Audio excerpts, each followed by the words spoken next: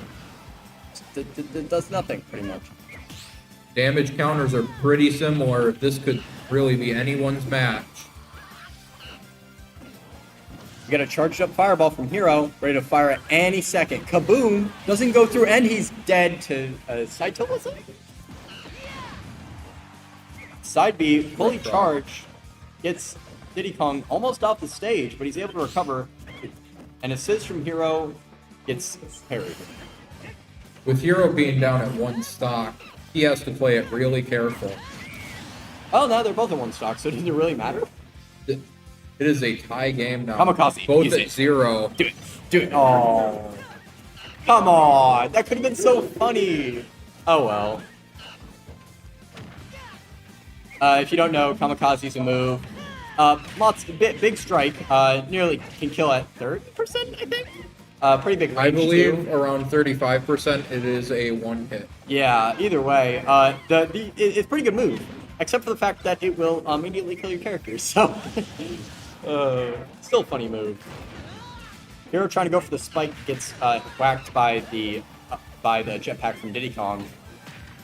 Diddy Kong gets the combo and kills. Nice side tilt into forward air. First match goes to Parita. All right, John, I think you're needed for a game, so take over. Finally. All right, this is Jason stepping back in. John is needed for a game, so I'm going to be hopping in for game 2 for him. But thank you, John, for amazing commentary once again. I wonder what stage they're going to pick for this next round. Currently striking right now. Again, for anyone in the audience that has not seen the stage striking sheet and is unfamiliar with how it works, so since Burrito won the last game, he gets to ban 3 stages from the pool that he doesn't want to play on, and then RetroK picks one from the remainder. It's like they're going with Pokemon Stadium 2. All right. You can do what they did last time. Oh, yeah, Hero and Diddy Kong. Okay. Yep.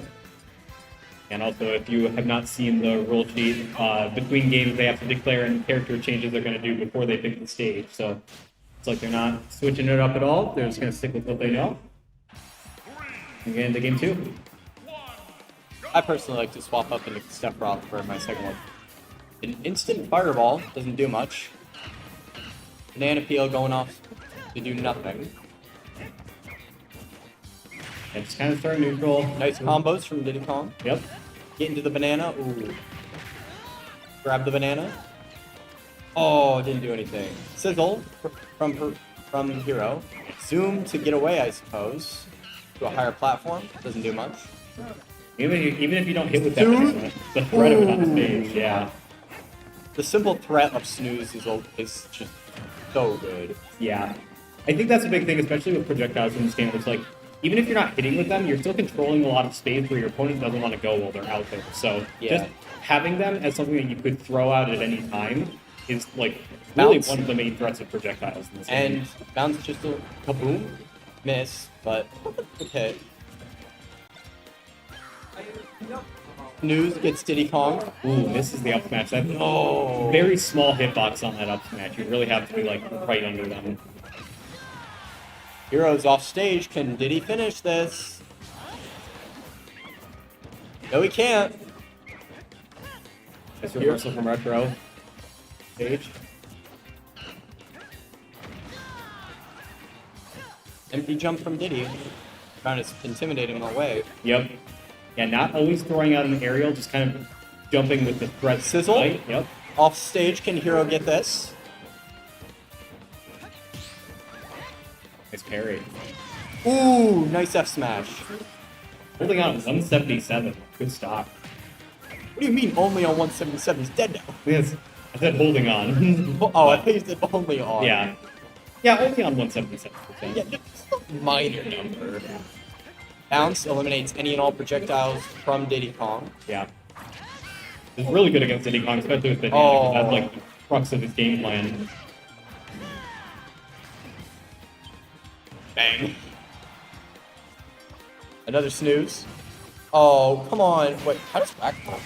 So Whack is a projectile that has a random chance of doing 1% or killing the opponent instantly when it hits, and that percentage is based on how much damage they have. So the more damage they have, the higher the chance it's going to insta-kill. But even at 80%, it just didn't do it. And Thwack has the same effect, right? Yeah, Thwack is the same way, but it's just kind of an explosion in front of him. Spike up for any. Oh, he wasted it on a jab. Nice bounce though. Snooze getting. Yep. Yeah, bounce against Diddy Banana. That is Really, really good in this matchup. I agree. 'Cause most of what Diddy Kong is looking for revolves around his bananas, so just being able to not worry about getting hit by that. Another whack attempt, missed this time. It's down to the grab off the banana. Here we get Kamikaze, please. Boom! Magic burst. Oh, that would have been funny. So I see him mostly going for these like quick moves. Yeah. Normally, how I play heroes like just throw out the big guns and hope it works. Which I hope it does. Yeah. Problem is, a lot of those bigger moves can be very slow to come out, very telegraphed, so. Yeah. Also, wastes a lot of your MP. So Yeah. if you don't know, Hero has an MP meter that you can see above his icon. He uses that to cast any and all of his magic spells. So Yep. anything like his specials or I think that's it. Yeah, all of his Whack. specials, all of his magic attacks cost MP to use, and he gets it back slowly over time, but also if he hits with his sword attacks, that'll also recover it faster. Yeah. Sizz getting bang, almost killing Farida. Ooh, nice And back. Hero gets the kill. All right, it's going to be a 1-1. We're going to game 3, I think for the first time on main stage today. All right. So, Retro Pay mounting potentially a comeback to take this set. Even match now. Let's see what stage they pick. Who do you think wins this? Ooh. I don't know. I feel like, on paper, I feel like Diddy Kong is a more solid character all around, but Hero, like, with bounce and some of the hero-specific spells also work very well against Diddy Kong. So I think there's a couple, like, interesting matchup checks that Hero has for Diddy Kong here, even if, like, Diddy Kong might be all around the more consistent character. So, Yeah, I think I have to agree with you on that. That kind of is what happened last time with all the bounce that happened, preventing Diddy Kong from using his banana. yeah, you can really see Retro making use of bounce to shut down half of Diddy Kong's game plan, and that's really what it comes down to. Swap over to Greninja. Speaking of which, yeah, we're having a character switch for Farida. Greninja's more of a mobile kind of assassin type character who likes to get in there, do a bunch of damage, and try not to die. Yeah, definitely a lot of understandable overlap between somebody that plays both Diddy Kong and Greninja. I think both of those characters fit a very similar niche where, Multiple up airs, Yep. just taking damage. Hero cannot stop this. yeah. Greninja has really good jump height, which makes him really able to chase Hero into the air to continue those aerial Noob, bounces. can we get a crit? Oh, still, oh, is it a Yeah. kill? No, it's not. Not quite. If it crit, it would have, but very close. Oh. Spike up. Oh, no big damage. Yeah. Oh. We tried to sketch with the Kaboom, but Frita goes way under it with side B. It would have been funny had it worked, but Yeah. Yeah, Kaboom covers a wide area, but it's all in front of here. So Frita just went directly under it with side B and was able to recover with up B later on. yeah. Frida's got Hero off stage and kills. Yep. Wonders back air. And he's back to the up air combo. Yeah. So this is one of the tricky things about character switching is that I think Retro is kind of figuring out the Diddy Kong, so Frita pulls out the other character. Now Retro is kind of trying to figure out his game plan with a whole different character right now. Meanwhile, Frita already kind of knows what's going on with the hero and is adjusting. Like up. accordingly. Should we get a good hit in? Or any hit at all based on what Ninja's doing. Apparently not. Oh! And a There it kill. is. Yep. Nice. Brings that one spike up back air, goes him all the way across the stage. Yeah, I'm personally not that good at Greninja, but I do know that up air at all is just amazing. Yeah.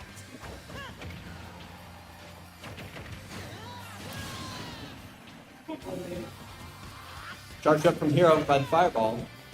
Hopefully he can use it to get at least some good damage in here. Accelerate! Hero's got some movement now. Yeah. One of the things that can maybe help him get a kill here if he can use it properly. Ninja's just not given an opportunity to do anything. Yeah, that is one way that Hero kind of struggles a little bit. He does take some time to read through his menu and pull out his spells, and they can be a little slow to cast. So, a character like Greninja really loves to just get in his face and not let him roll those spells at all. Yeah, one of my personal things that I like about characters like Ninja and Lucario is A, they're assassin types. They like to move around, but also they have counters. So Yeah. just any projectile, anything, just gets wrecked. But Oh, misinputs the side B. That's gonna- takes it. Yep, that's gonna game 3-2 Kurita, and he'll be taking the set. All Well done right. by both players, though. That was very close. I agree. All right. States here. Yeah. All right. Great job.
Lights are on. All right.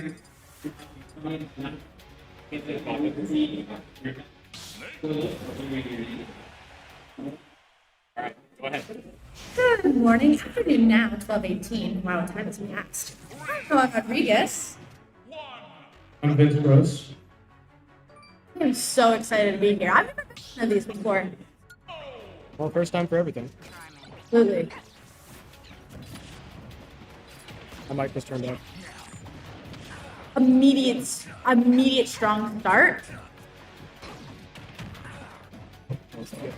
I'm not very familiar with these characters. Can you tell me about them? So Zero Suit Samus is from a game called Metroid, and she's pretty much just Samus without her suit on. Snape is from Metal Gear Solid, Metal Gear Rising, just Metal Gear. I don't really play any of those series, so I can't really give you much, but pretty much it. It keeps turning off. You guys want to both lean into one? Give this one. I'm sure you know plenty about. I'm sure you know plenty about this. I know that you have more than 500 hours on Smash. That's private information! Knockout of Gotbra, but that's okay. You can still get back. You can still win. I'm appreciating the girl power, though. That's the... Just shoot one round. Okay. That's the interesting thing about Smash, though, is that, like, no matter how many shots you take, no matter how many times you might mess up, no matter anything you do, like, anything, game's fair game. Just fair game, anything. Absolutely. Both of them are down to second stock. Both of them generally on the same percentage. Anyone could win here. Absolutely shot in the air. Things everywhere. I can barely see what's going on. Love being here. I love the competition personally. I am part of the competition. Actually, I'm taking a quick hiatus. I already got knocked out of the losers bracket. It's pretty interesting. It's not a big deal whether you win or lose. Appreciate the community thing more than anything. I just enjoyed being here and making friends. Not that I've been good at these games anyway, but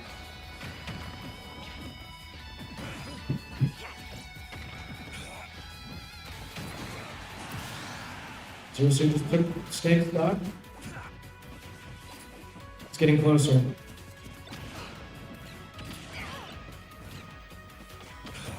it's pretty neck and neck right now. All right, both of them are on their last dog.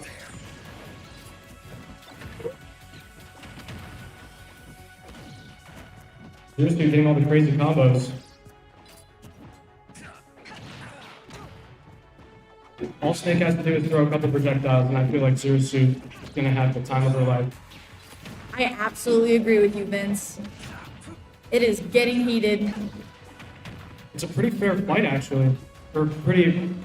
Ooh, getting almost didn't close. make it. Almost fell off. Good recovery. Good recovery.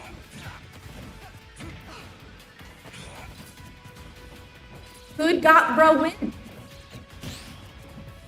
It is anybody's game. Take the hit. Take the hit. Ooh, can he recover? Can he recover? Yes. Side B. Such talented people. I could never do this. This is so awesome.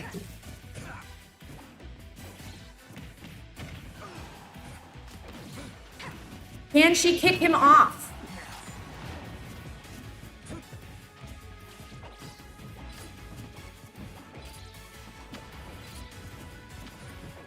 Lots of back and forth, lots of back and forth. It is entirely neck and neck right now. Oh. Oh. Him. Thanks for having us. That was so fun. You can. Oh, sorry. Absolutely. Sorry. I'm awful at this, apparently. I'm just so. All right, it's 2 out of 3. It could still be anybody's game. Cheese Man could still be in this.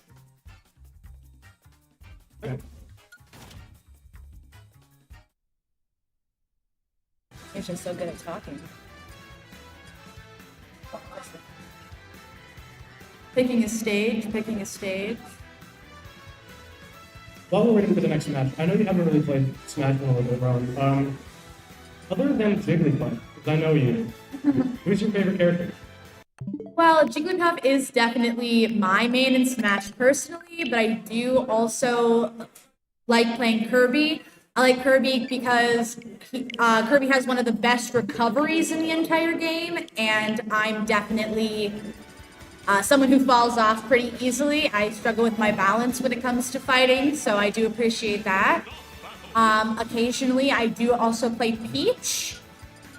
And if we're talking about DLCs, I do appreciate Joker. I know that your main is Little Mac. I know that I've seen a couple of Little Macs. We should not make W and make an S. Station 10, represent. And then station 11, represent. W and lubricants. Derby at station 9, with Jarkins W, station S, station 10, I need correct N, G, and at station 11, I need Gideon W and lubricants. Very quickly, right into the match, immediately neck to neck with each other. I assume getting a lot of damage on Snake. Absolutely. You can clearly see which ones prefer the offense versus defense side. 45 seconds into the match. Snake is already almost down to 2 stocks. And Absolutely knocked out. First stop. I feel like I was saying, I know that you were talking, we were talking about how Little Mac is your main, and we've seen a few. Who else do you like playing if Little Mac wouldn't be available? I have quite a few picks actually. Just got a stock. All right, neck and neck. Got a stock taken. Yeah, but to answer your question though, a couple of characters I do like playing as would be Harry, Kazuya. I also honestly like a little bit of Mario. I don't mind playing Mario a little bit. We should play sometime Mario versus Peach. What do you think would win? Me, 100%. Obviously I'm the best player, even though I didn't even sign up. I'm proud of you though. I'm proud of everybody who decided to play. I think that the most important thing is getting out and playing. And could Snake take down this stock? Maybe. It is quite literally neck and neck as it has been this whole game. We could top.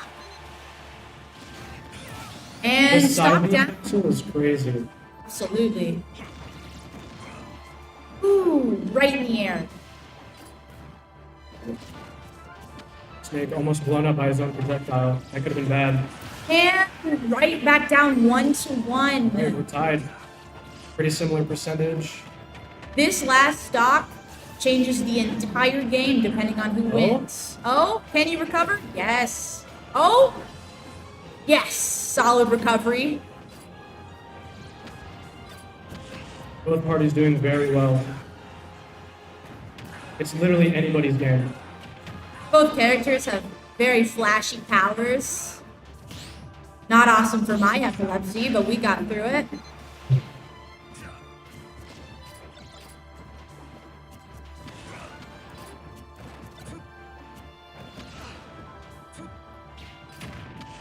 Oh? Oh!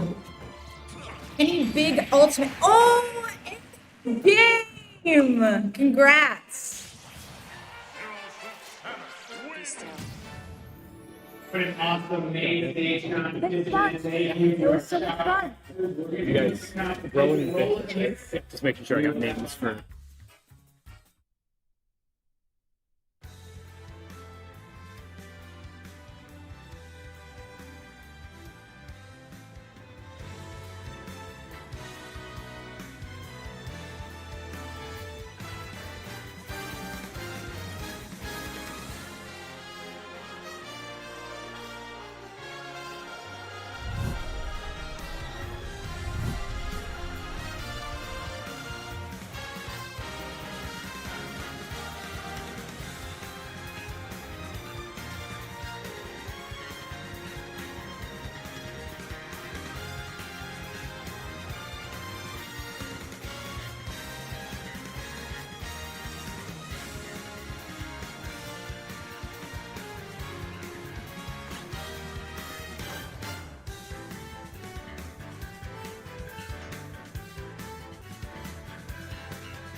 Hello, everyone. This is Caleb, and welcome to the Elite Eight of the Kent County Cup. I'm here with my friend.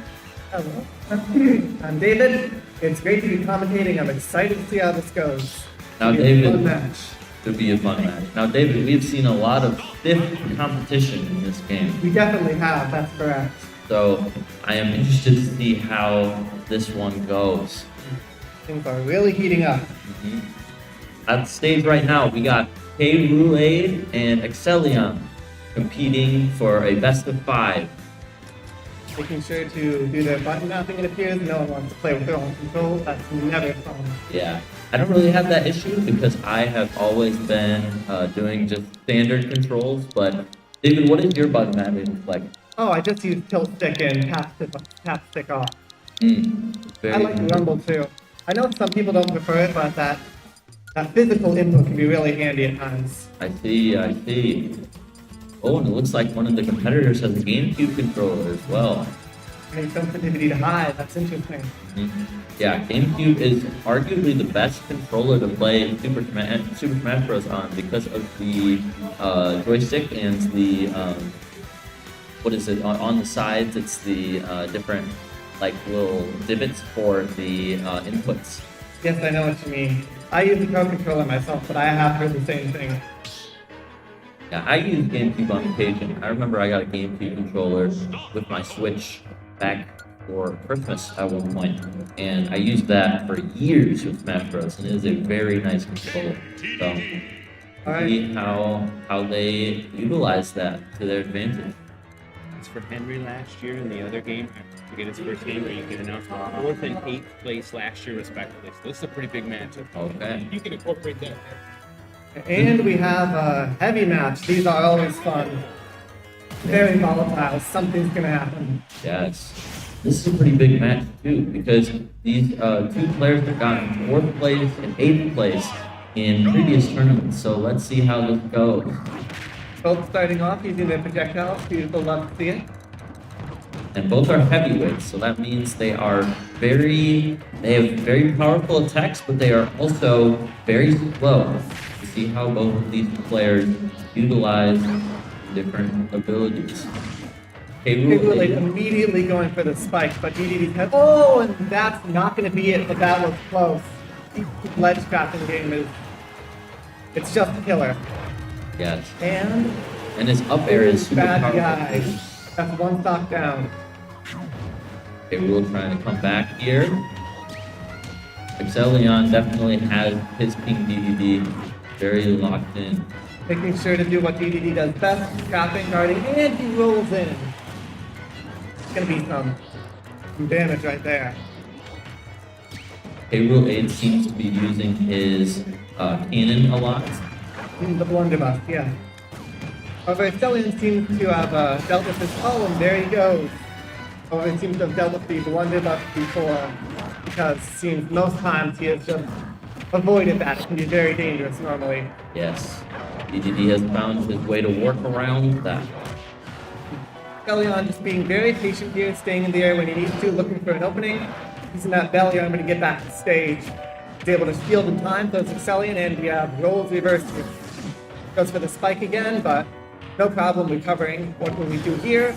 Gets hit by the up tilt just barely, but he knows to jump away so he won't get hit. K-Rule's recovery is actually really great in this game, especially for a heavyweight. Yeah, it can be fairly exploitable at times, but with DDD he also risks getting exploited, meaning he goes off stage, so you see him edge guarding there. Alright, we're down 2-1. DDD trying to hold on to his lead, getting a bunch of smash attacks in. Gets the neutral bead. Went too high with the Gordo and got dash attack for it. That was almost the hit. That would have been one stock there, I think. Going high, and that doesn't do a good DI this time, making sure to stay alive. Yeah, back with heavyweights. Even when you get a crit, it's still really hard to beat them because of their weight and the way that they fly through. This guy. Not making that counter, it's rough, but he uses that super armor to get back to stage. And that is game. Yeah, there you go. That's game one for Excellion. Take your way real quick. Anybody that has been eliminated from the tournament, so you lost in winner's bracket and knockout. I am on the other end of the room who's starting the amateur bracket. So if you already up, please come see me. And you need to sign up for the amateur bracket or bracket to be. What a great match to start off the game. Now we are going to the next one. Yes. William W. and maintenance. William W. and maintenance. Next station. Now please. Carlos It's like Halo. Iron Mithra. Second round. But Excellion stays. This would be a fun match because DDD, of course, combo creative. Right. So, Pyramithra is a little bit of a different. Oh, the SD there, that's rough. Wow. Okay, so unlike K. Rule, Pyramithra's recovery is not as helpful as, not as powerful, not as helpful for the competitors. That's correct, Caleb. If they have one weakness that they recover, which DDD, of course, will jump on with his edge guarding skills.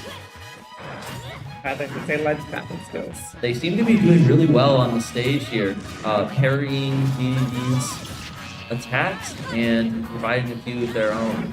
Here we go, edge guard, back to neutral. Jumping up there, getting that neutral air, getting that up air, but good DI, not dying this time. That will do it though.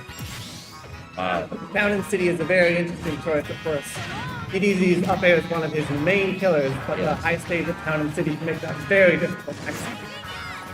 DDD is being incredibly accurate with his up airs, especially in this game where Pyra Mithra are a little bit more lightweight. DDD can exploit that to his advantage. Struggling a bit to get down. That neutral B not going to do it. Ooh, frame trap there with the side pillar. Just avoiding that uphill barely, that would have been rough. Back in the air, being smart, going back to ledge, making sure they don't get hit by that up there again. You always have to be careful with the DDD. His multiple jumps can be killer. He can up air again, and you just won't see it coming. That down air, I should say, just barely hitting before the back air. That would have been game. One of the advantages of a heavyweight is that you can defend your position on the stage by using your up air to launch a lot of the lighter characters in the air. But since Mithra is a little bit heavier than Pyra, is that correct? Pyra is a bit heavier than Mithra, I believe. Oh, okay, so other. That uphill, that will do it. That can be rough landing on DDD, that's always a challenge. Right, DDD with the second win. It is best of 5. Will there be another round after this one? That's correct, Caleb. This is game 3. DDD wins it, he's moving on. Wow, DDD is dominating competition right now, but K. Rule 8 still has a chance. Going to Hollow Bastion, it seems. At 12:50, I am ending the sign-up for the amateur bracket. Going to Little Nap. This is the game 5 of the team one. Back to K. Rule. K. Rule 8 going back to his name. We will see how this goes. If K. Rule is hoping to win this match, he's going to have to be smart about his attacks.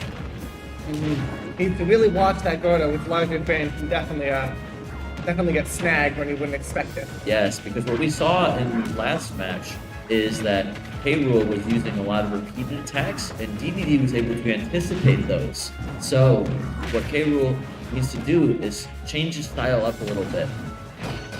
There we go, we see DDD's ledge trapping ability just really doing a lot there. K. Rule not able to fade it with the belly armor, but almost. K. Rule edge guarding, DDD gets back, and that'll do it. That is one thing we've seen Excellion really excel at is edge guarding, especially with his hammer having a long reach is very in his favor for sure. He's doing a great job catching those jumps too, both with Gordo and up air. Seems to be how he's getting most of the skills. And here he goes. Almost. EDD in the air now, but that forward air will do it. Rule Aid finally getting a W with that.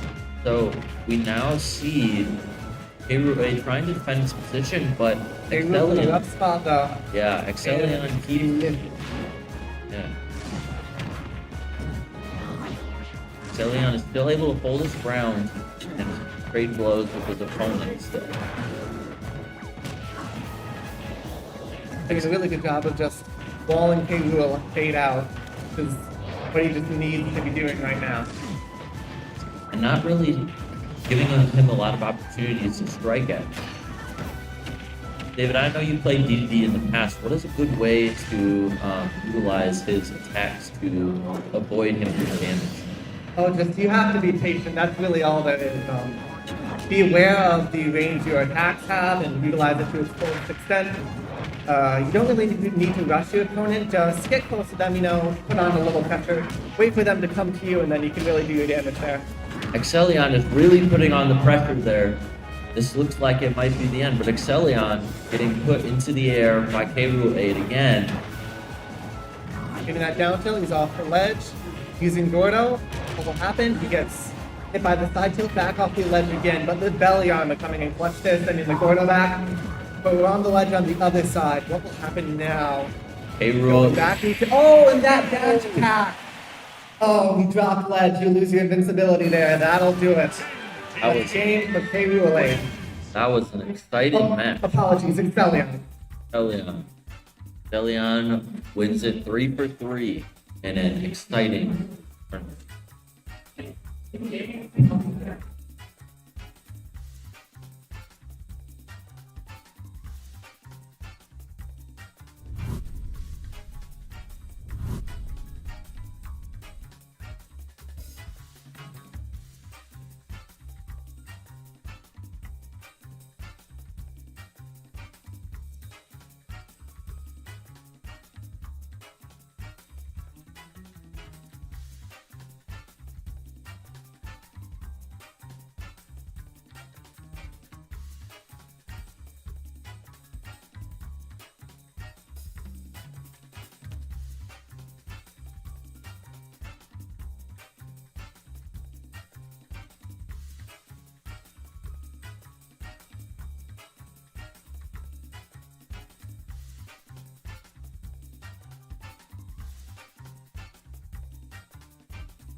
Alright, yeah, you guys can go ahead and run. Okay. Do you think people are watching this on the stream? You think people are watching on stream? Okay, we got, what's this guy's name? Akari versus Monocle. Period? I don't know. So, okay, this CSS guy, he's slippery. And then you have a Pithra. I think they're both just going to be in each other's face the entire time. Absolutely. Clearly already they are each other's throats. Okay, we have CSS with it. Now with the percent lead. Yeah. Man. Fine. Absolutely. Snake. That was the snake who this guy just beat. But we're not talking about that. That's alright. Okay, whiffs the up smash, gets grabbed, down throw.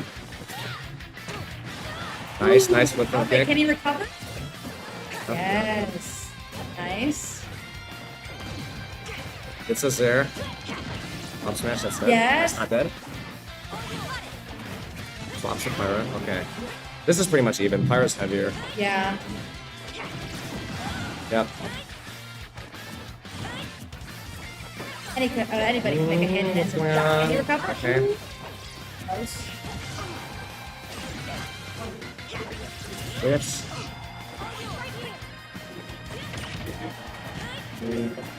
Both guys sweet, I think. Okay, he gets the first There knock. we go.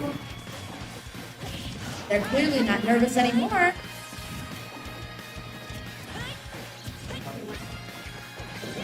Okay, it's gonna be up to Pyra to close this. There we go. There we are. Back neck and neck. Alright, yeah, back to Mithra. It's gonna be who can get the first big combo. Might be ZSS. Absolutely. Console. Nice. Gets it.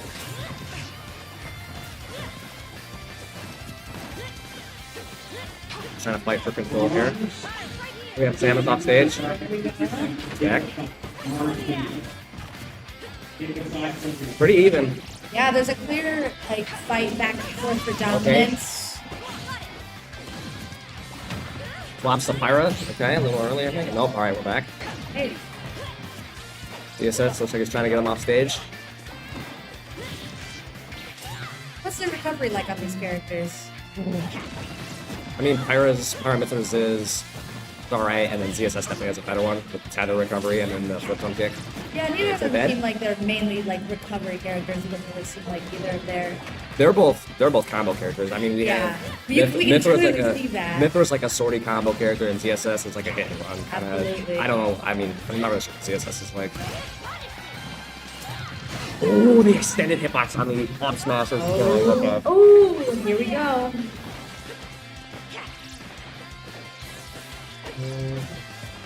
Still out Pyra, trying to get a combo. I see.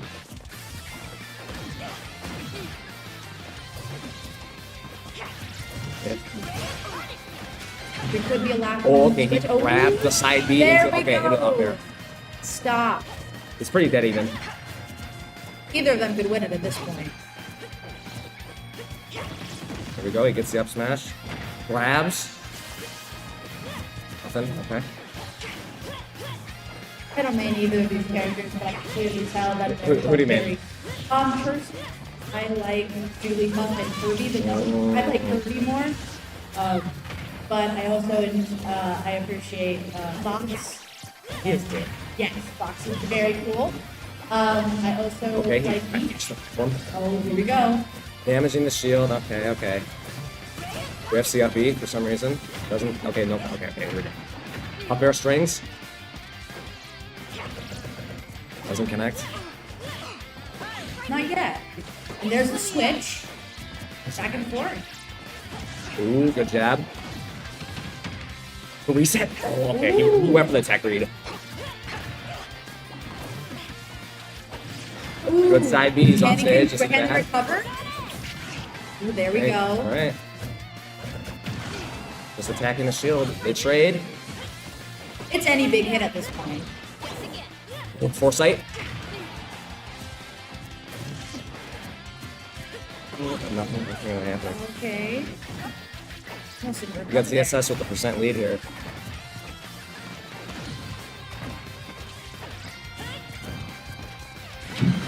Dash attack, that's good. And the up air. And Pyro wins! Was that forward air? What was that? That was an insane trade. That was nutty. That was, you don't ever see that. What is that, game one? Yeah, Yeah, that's game one.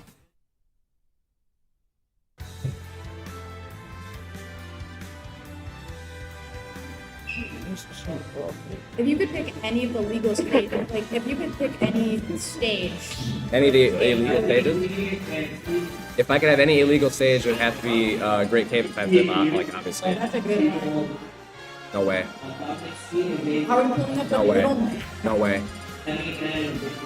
Are we gonna see the swap? I'm gonna guess not. They're probably striking stages. Right.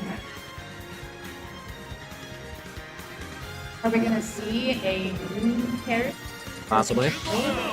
The Isabel swap. Okay.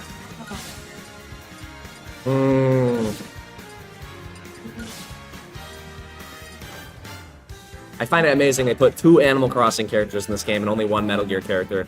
It's like disgusts me. The favoritism. Yeah, well, it's third party versus first party, but still. All right, game 2. We're on Pokemon Stadium 2. Looks like Isabel's gonna try to be keeping them out, kind of a switch up from game 1. Absolutely. So we're gonna see a lot of forwarders, a lot of pots, maybe some Continues landmines, to get grabbed. and Pithra still at the percent lead. Absolutely. No hit grab. David S. and Terrence S. David with a T. David S. Terrence. Looks like Wombatical's doing a good job just keeping him away with the sword. Keeping him at the end of the sword, and he gets the uppy as well. Okay, down throw. Good parry into the up tilt and air. Trying to destroy the bomb. Really Yep, the good. biggest, the biggest Off stage, advantage that good you can have dash with attack. the team is, Oh my god, and the two frame, the two frame with the water bucket down smash. You can bring this back though. Alright, pirate hits, and there it is. Even. One more time. Good spot dodge into the up tilts. GM to table 12. The first was a big Nice. reason that anybody could be anybody's game once again. They're just whipping. The air dodge. Nice, good parries. Okay, we're in a juggling situation. It's even now. Just grab. Ooh. Anytime I get grabbed in this game, I always get horrified. I'm Oh. always spamming buttons trying to get out. That's kind of what you should do. I wouldn't say I'm Gets exactly okay, gets a the pro. fishing rod. She's off stage. Pithra's off stage. Ooh, barely recovered. Nice dash attack. Tries to go for it, but he misses. One more big hit would be down to one stop. Yeah, goes for the up smash. Nope. 160 still around. That was a good snipe. Literally fishing into the up throw. Nice down here. This took a turn I did not expect.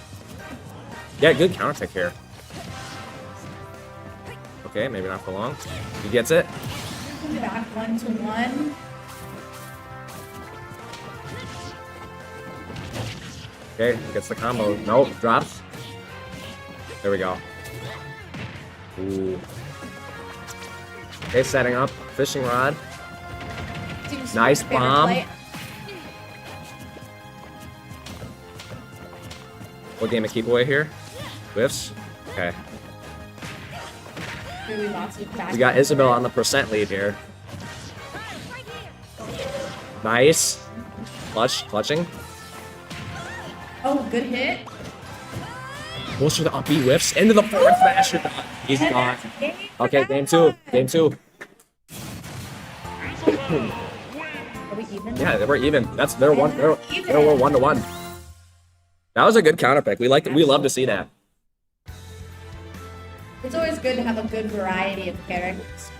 You know? Mhm. Just sticking to one, you can really struggle with characters that, you know, you can meet your. Yeah, I would agree. I would agree.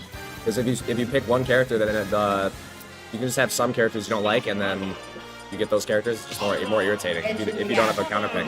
It's good. I think it's always good to play like every character at least once or twice, just to get a feel if you have to. Except for me, Gunner. Right. Table 13, I need Jackson Page and Calvin. Okay, game 3. Table 13, Jackson Page, Calvin P. Again. I feel like they're gonna be feeling each other out this time. We already got a good kind of sense of how they play, so this is gonna be like back and forth. I think so. Isaac H. Okay. The first game they seemed a little shy to gain dominance, and now it's just a quick trying to take the advantage. I'd I say. feel like it kind of goes like that, you know. Goes for it? Nope.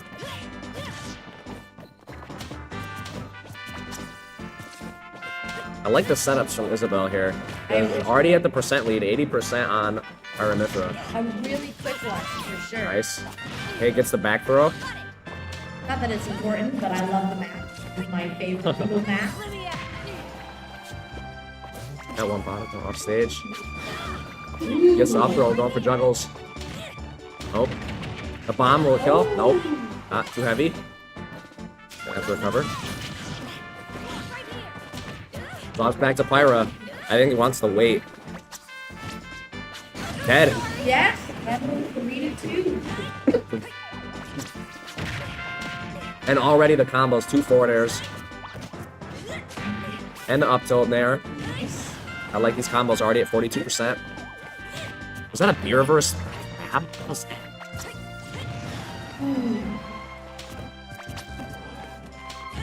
Yep, good down air. There we go. Very wide move.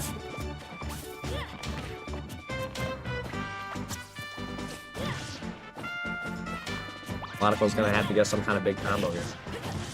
And here it is. There could be. Good there. Just barely getting hit by the fishing rod. Goes for it again. Nope.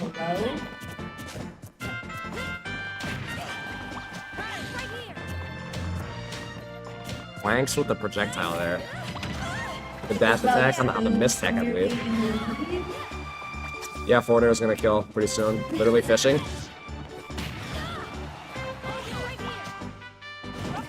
That was close. Good shield.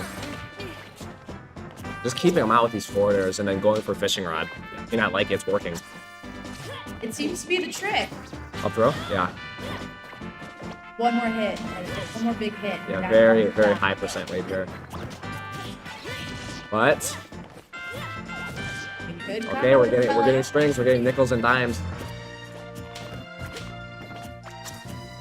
No grab.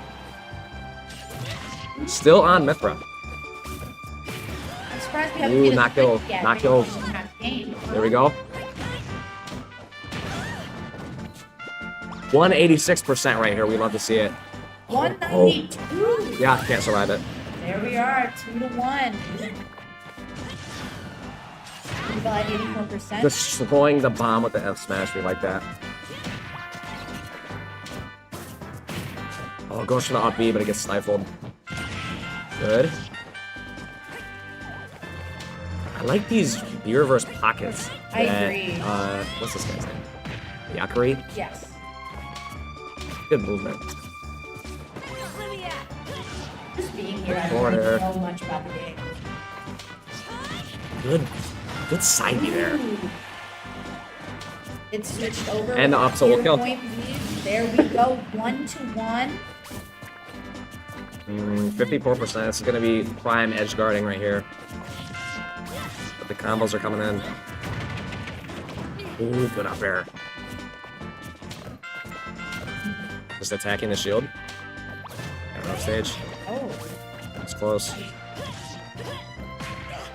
I'm always so impressed. by 108%.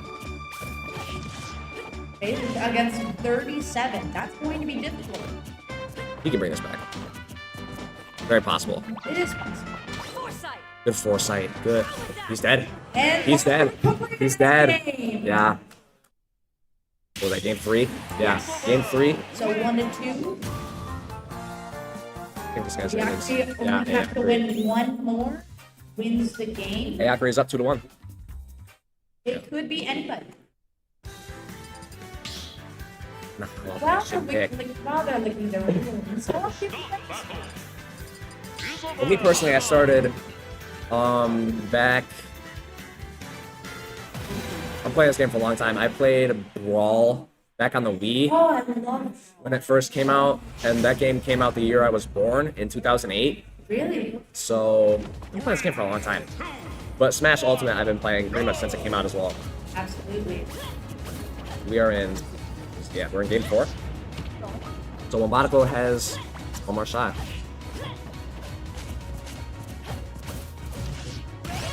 Already with the percent lead. Monaco Getting is good dash really attack, going just for closing the revenge. distance right there. Keeping him out with the blade, like it. Up B. That was a Is good this whip game punish. 4? Yeah.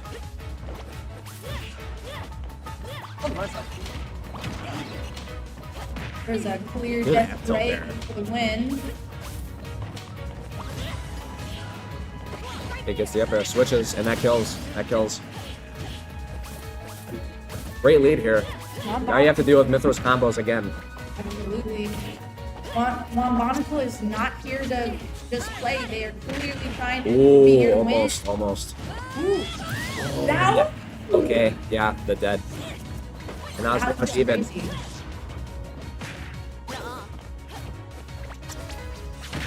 Good grab there. Into the forward air. I mean, yeah, and then the dash attack. And good parry too. We got good players here. Absolutely, very solid. Deserved at least top 8. Yeah, they're just keeping each other out. We've seen a lot of F tilts, seen a lot of forward airs. I'm certainly entertained.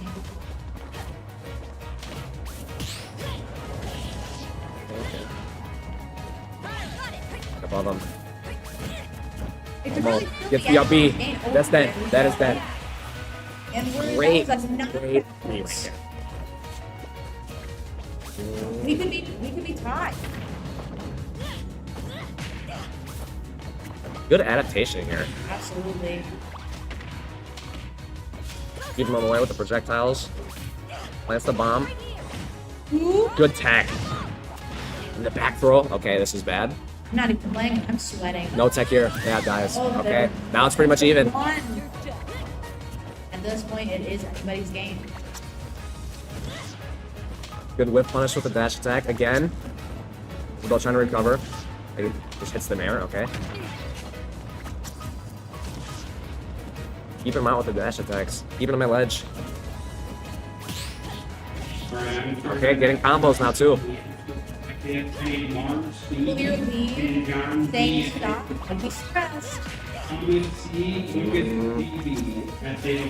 Almost gets the fishing rod. I don't know what happened. Ooh, that down air again. There it is. There we go. This could be the hit. Oh, and And the up B. We need it. He needs it.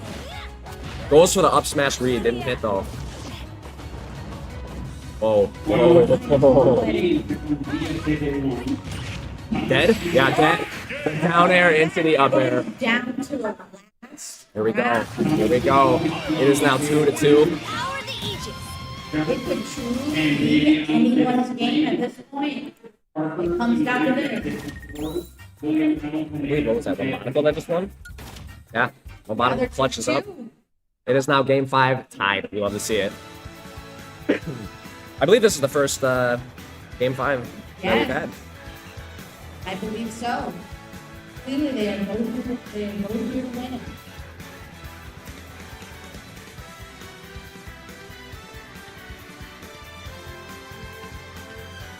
Maybe we'll see a character swap. Who knows? We could. Probably not. I would guess not. No, they both seem pretty confident in their characters. Okay, we're going to Smashville.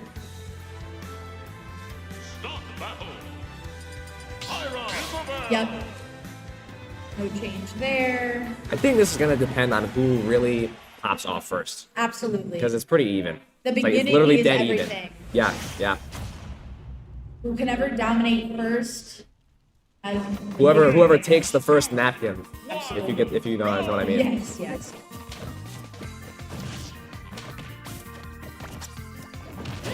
Okay, down throw. Trading here. Pretty point even here. It is intense. Looks like they're both trying to like maintain control of center stage. Absolutely. But we have Obatico here, kind of in the lead. Ooh, that was almost a tech reset right there.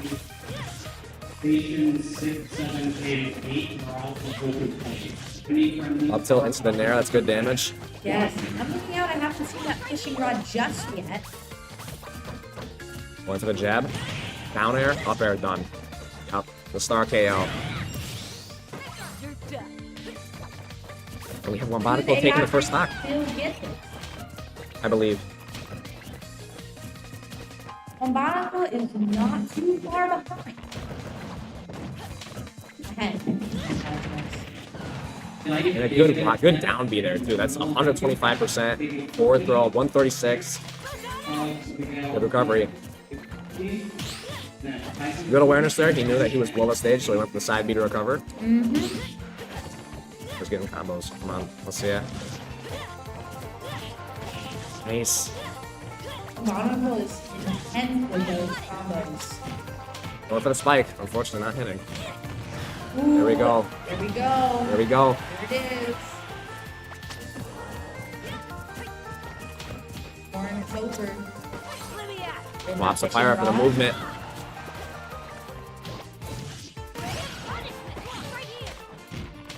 Going for the down air.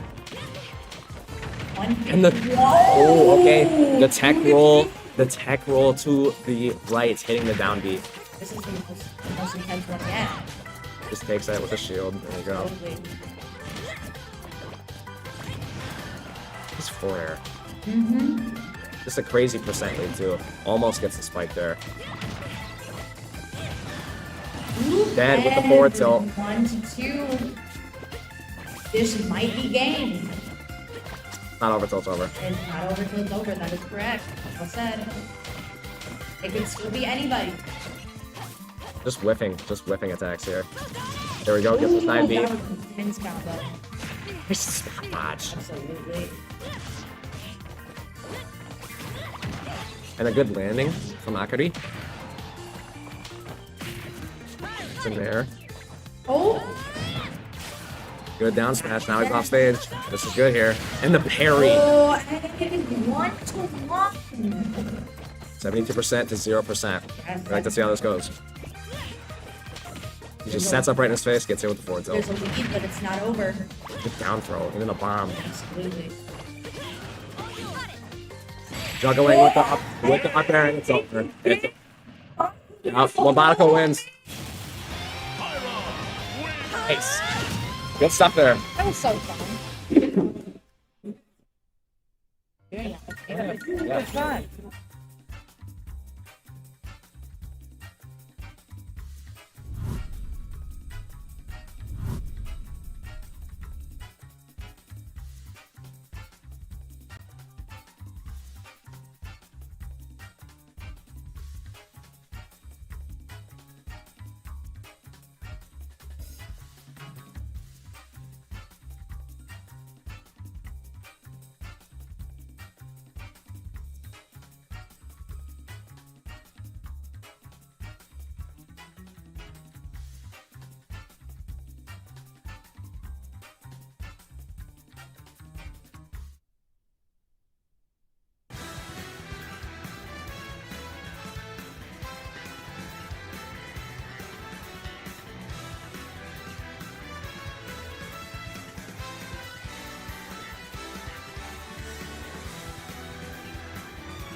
sound button on this one? These are speakers. This is am I talking into this one? Yeah. Okay. Is it live? No, it's not. Hello, everybody. We are about to get our winners' final game started. I am one of your tournament officials, Will Wolf, and I am joined by one of our other TOs today. Hello, I'm Stephen Kiggy. Alrighty. Players, when you're ready, get going. Winner of this goes to championship finals, where they will face the winner of the knockout bracket, guaranteed at least second place for the winner of this best of 5 here. So let's give them a good show here. Alrighty, I'm getting right into it. I think I should mention that Excelion, also known as Henry, is a returning competitor. He's been here for at least last year, if not the year before. And as someone who ran library tournaments over the summer, I can tell you that this guy has been going to every library tournament, just collecting whatever free books, popcorn buckets are available. And if there's a tournament going on, he will show up and he will play his hardest. He will take everyone equally seriously and just go for the win.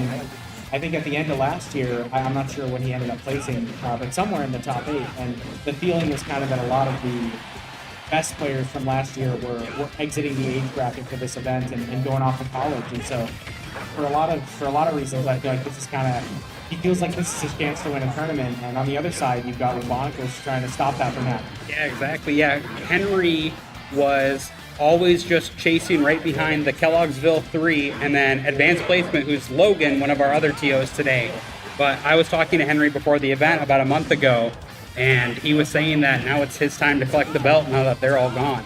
So he's kind of our last leg of the legacy players that we've had since the inception of this tournament. Yeah, so whether or not he's able to take this home or Wambonic was able to pull it out and pull an upset, which he's doing a fantastic job of starting off with right now in this byleth, that would determine whether or not we're kind of ending one era or ushering in the next one already. Yeah, already at 2 stocks now currently for Excelion here. Wombonical doing very good posturing at the end of the stage, keeping low percentage here, and we're going to have to see how King DDD prepares around this. He is getting kind of edge guarded pretty well. And for the less initiated, to bring it back to the basics of what we're seeing on the screen in this match, you may find it surprising that every time they hit each other, the number goes up as opposed to going down. Unlike a traditional video game health bar in Smash, the more you hit someone, the further they get every time you hit them again. The higher that number goes, the easier it'll be to knock them out of the box that is the screen. And so you'll see a lot of the more experienced players use different moves depending on whether their opponent is at high percent or low percent, because different moves are either going to look to KO them or to string together to rack up that damage as quickly as possible. And correct me if I'm wrong, Steve, but the percentage that King DDD is at currently, or was, I should say, as he goes down to 1 stock, still 3 stocks for Umbonical, but they kind of get like an overheated buff, right? Where they do a little bit more knockout and more damage. Yeah, so the closer you are to getting knocked out, the higher your percent is, the stronger you become. Kind of like a second win kind of thing. Yeah, and you can feel like gonna knock out Wombonical. Yeah, you see like a small smoke effect on the percentage when that's happening. But finally taking a stock off there for King DDD. Very, very quick move though from Wombonical, trying to get back into tempo here, not letting the fall off the knockout kind of be an usher of reset. But instead, Wombonical is just doing very well at keeping Excelion here kind of off the ground. Yeah, and it's looking very convincing on the byleth, which I was surprised to see because we just saw Wombonical play an entire series, and none of those games, as far as I could see, were played on the byleth. So I'm wondering if this is something that he favors against King DDD on the other side, or if this is something he specifically prepared for Excelion. Yeah, we could have a student of the craft. I say definitely smart when you're repeating going to events like this and you know the players that are in the top end, having that character swap up can be integral to your gameplay, especially if you're kind of practicing at the higher end already. Having the counter in case you think it's more even matchup might be good to have. Yeah, about a minute ago I would have told you that game 1 was as good as wrapped up, but Excelion's been slowly bringing it back. If he gets one more good hit, he could bring this down to a last stock scenario, which he will. And like you hinted at earlier, he is glowing with smoke, which means that if he hits, it's going to hit hard. So Bombonico's got to be careful and looking to close this out. He's going to be fishing for one of those attacks that will KO Excellion. And the pressure is really on him to put it out right now, and he'll punish that unsafe attack, knocking him out and taking game 1. Going to be a point for Wombonical there in this best of 5. I was, like you were saying, I thought that game was going to be over pretty quickly with how the tempo was going there. Yeah, if you actually look, I don't know if anyone has noticed, but these end of game charts that they show, they don't often scroll down because there's a lot of pretty useless information. But one of the things I like to look at is how much damage each of them actually dealt. So even though that game went down to the final life for each of them, Wombonical dealt almost double the damage that Excellion did, and so it took him a lot longer to knock Excellion out, but Excellion was a lot more efficient. We need John R. to go over towards the knockout bracket. John R., Mr. Christian is requesting you. He went to the bathroom? Okay. John R. will be with you shortly, Christian. Oh, going back into now match 2 of the set. We are seeing Excellion kind of ramping up the tempo here, rather than the other way around, where Wombonical, oh my gosh, already a quick stock taken off within the first 30 seconds of the game. I think Henry is kind of feeling a little heated after that first one. Well, and one thing that you'll see with very experienced Smash Bros. Players a lot of the time is that sometimes it'll take them a little bit to adapt to what their opponent is doing. They'll need some time to adjust their play style, maybe change some of the moves they're using, recalibrate their senses for the character that they're dealing with. And I think that's what we're seeing here, where over the course of game 1, Excellion got consistently more comfortable playing into this Byleth, and now going into game 2, he looks completely in control of the pace of the game. And so he's definitely looking to respond with a quick one back, and a convincing one at that. He is just not letting him up. When you're on this ledge of the map, you are at a disadvantage compared to the other player, and it's the player on stage's job to keep you off there as much as possible, and that's just what Excellion is doing. He's not letting him get back to the center of the stage. He's just keeping him right on this edge, threatening him over and over again with these attacks. Yeah, Henry doing very well at changing up his game plan here going into match 2. Now tied up in stocks, but Wombonical already past the 100% mark, trying to be as aggressive as he can, use that damage increase as best as he can. With a lighter character versus a heavy character, it gets really dangerous when it comes out to knockout territory. It takes a lot more to get a heavy character like DDD out than it does a more mid-sized character like Byleth.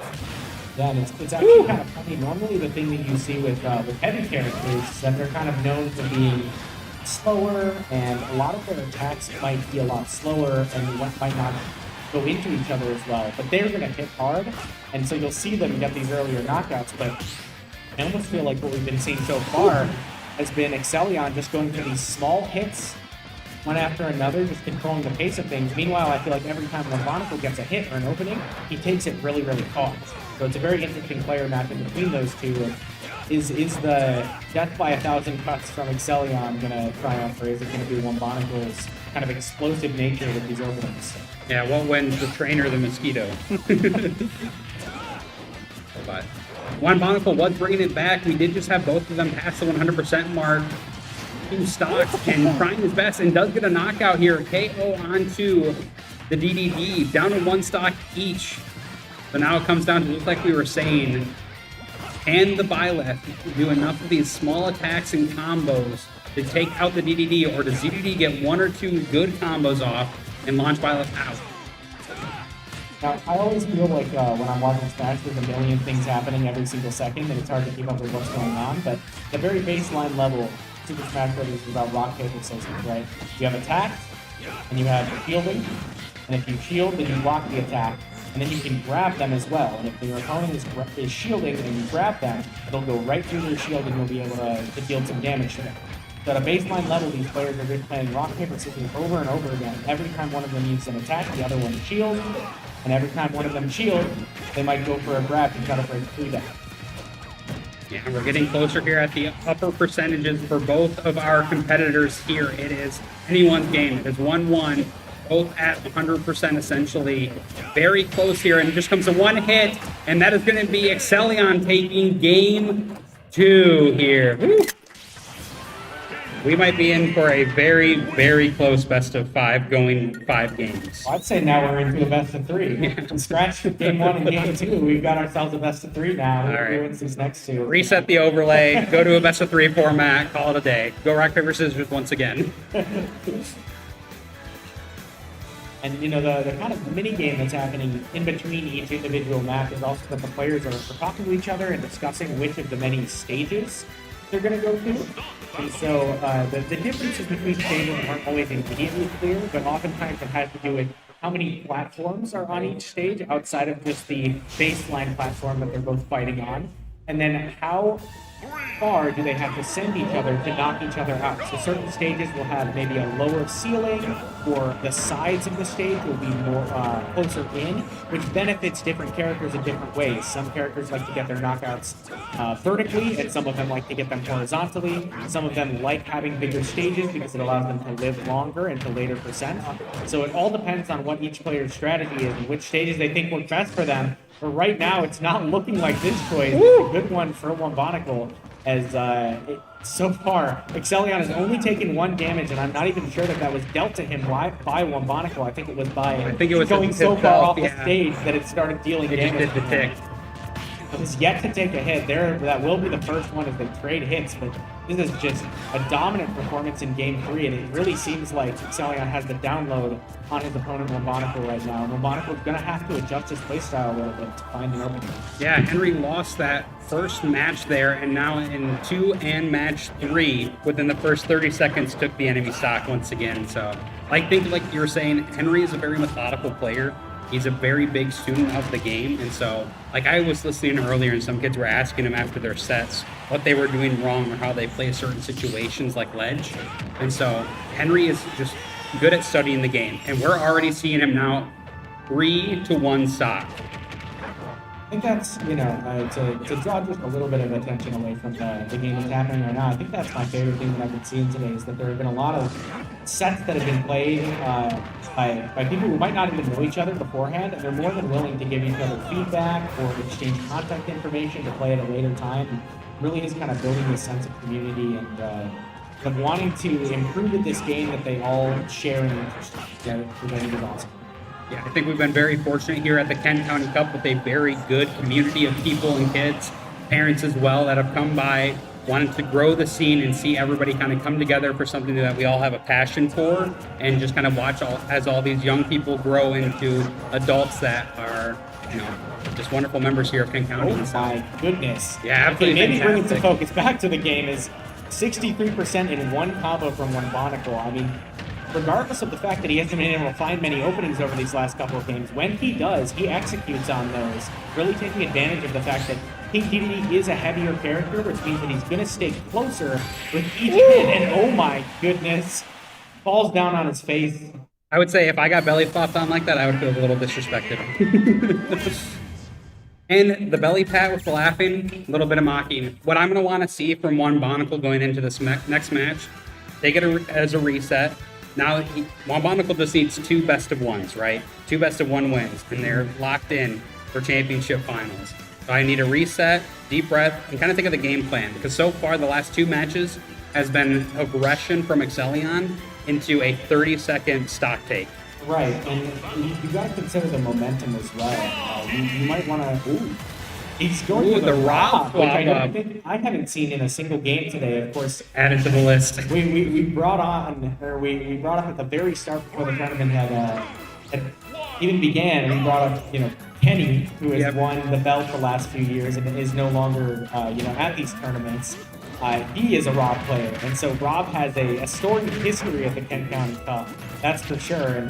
And whether or not Wombonicle is trying to evoke some memories of that Rob versus Excellion, who has definitely competed against Kenny in the past, I'm sure that this is a character that Excellion is comfortable playing versus, but definitely might have some memories attached to. But definitely has experience in the matchup, that's for sure. So far, it seems to be going well for him, though. Yeah, I feel like this is a little bit more of an aggressive Rob than we've seen from Kenny. I feel like Kenny was very much so a space management Rob player, whereas we're seeing here with Wombonicle a very aggressive playstyle with the Rob, which has been paying dividends back. Currently ahead in the lead when it comes to the percentage here We just got to see one hit from Rob. Rob has some pretty strong moves that are pretty good guaranteed knockouts even for heavier characters, especially as we see King DDD get up to this 122%. And one of the things that I've been tracking across the day, if you And that's the power of heavy characters. Just one lucky hit, and you're even slightly off the stage, and you're gonna get knocked. Yeah, very, very high risk, high reward when you pick a heavy character like King DDD. And one of the most interesting things about Smash Ultimate is when compared to any other Smash game or any other fighting game, really, is just the sheer amount of characters that you have to account for and be prepared to play against. Just today alone, we've seen 35 unique characters play, all of whom have different attacks, abilities, weight, different combos, different length of their moves, different range. All of those are things that you have to consider. And so one of the biggest things about Smash Ultimate and being a strong player in it is that you have to be prepared to shift your playstyle depending on the character you're playing into. When you play against someone like Mombonical who isn't afraid to switch things up, swapping from the violent to the Rob, you have to be able to adjust on the fly to those new set of variables and that new character range. Nah, I'm just so locked into seeing this. I mean, this is probably the most dead even we've seen in any of the games that have gone so far. Even game one, where Excellion was making a comeback, the bulk majority of the game was in Mobonical's favor. So definitely looking like this Rob switch is a good idea. It's knocked off the stage though. And at this point, the person who takes this next stock is going to be heavily favored going into the final one. And I'm sure for Mombonical, it kind of feels like a must-take stock right now. Yeah, that's a crucial stock to get here to just maintain tempo and the leadership. You know, having that extra stock to be able to play with and just kind of lose at your leisure is great. This is very close. Both are at a high percentage. Like I said, both have pretty heavy hits. Rob is a very good executioner type character, I would say, with that rocket jump, or at least the jet pad that goes through the base layer of them, but it's just so close. Yeah, among the cast of Smash Brothers, some characters are really, really good at racking up damage, but struggle to get that knockout. Some of them are really, really good at getting the knockout, but struggle to rack up the damage. Lucky for Rob, he does both exceptionally well. Yeah, Rob, which is nice for him. Yeah, Rob is a very interesting character. I feel like it's one of those like hard skill or high skill ceiling characters. Ooh, and that is going to be Henry is taking that stock, so he's got that advantage here. So he gets to kind of play with a little bit of more aggression, try to get as much damage as he can. In oh no! life. The air dodge off the stage. That's going to put Mombonical in a tough position, almost getting spiked down. And nobody's going to reverse the situation. Has 49% of what we like to call extra credit on him that Excellion was able to rack up before losing his own stock. So he's going to have to really hunker down, see if he can make this percentage deficit back up. He does have this fully charged laser, which Rob, as compared to Violet, has access to a lot more projectiles that he can use to throw out, but it hasn't been helping him so far in getting back to the stage, and that might be enough to take him out. And Excellion taking it 3-1. Mombonical looking very strong. It's going to be Henry moving on to the finals. Yeah, Henry is now guaranteed a spot at the championship finals, so at least second place. And we are going to get our knockout bracket matchups going and moved on to main stage, so we'll be back in just a moment. Yeah.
Table 16.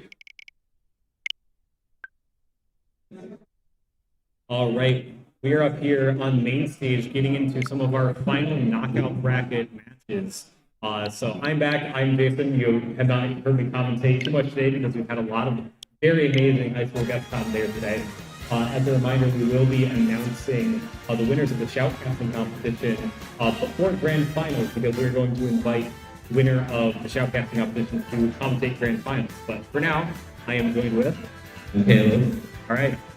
And back to another one. You were just commentating with local coach who's playing up now. You were commentating with him, right? Yes, he's my good friend David, and I'll try not to be too biased with my announcements. One of the good hallmarks of good commentary is being unbiased. So Exactly. I'm really excited to see what we've got in store for these semifinals. Right now, the characters are choosing their presets. And I know how important that can be for some people. Do you have any special presets that you do when you're playing? Yeah, so I turn Capcom off like I think most people do. I like to actually switch shield and grab on the trigger, like the shield with left trigger and grab with right trigger, which makes more sense to me. Also, one of my weirder ones is I have another jump button on left bumper. For easier short pops, like because I play Nats, I like to do magnet cancel sometimes. So having a jump button that's not on the face button makes it a little bit easier for that, I think.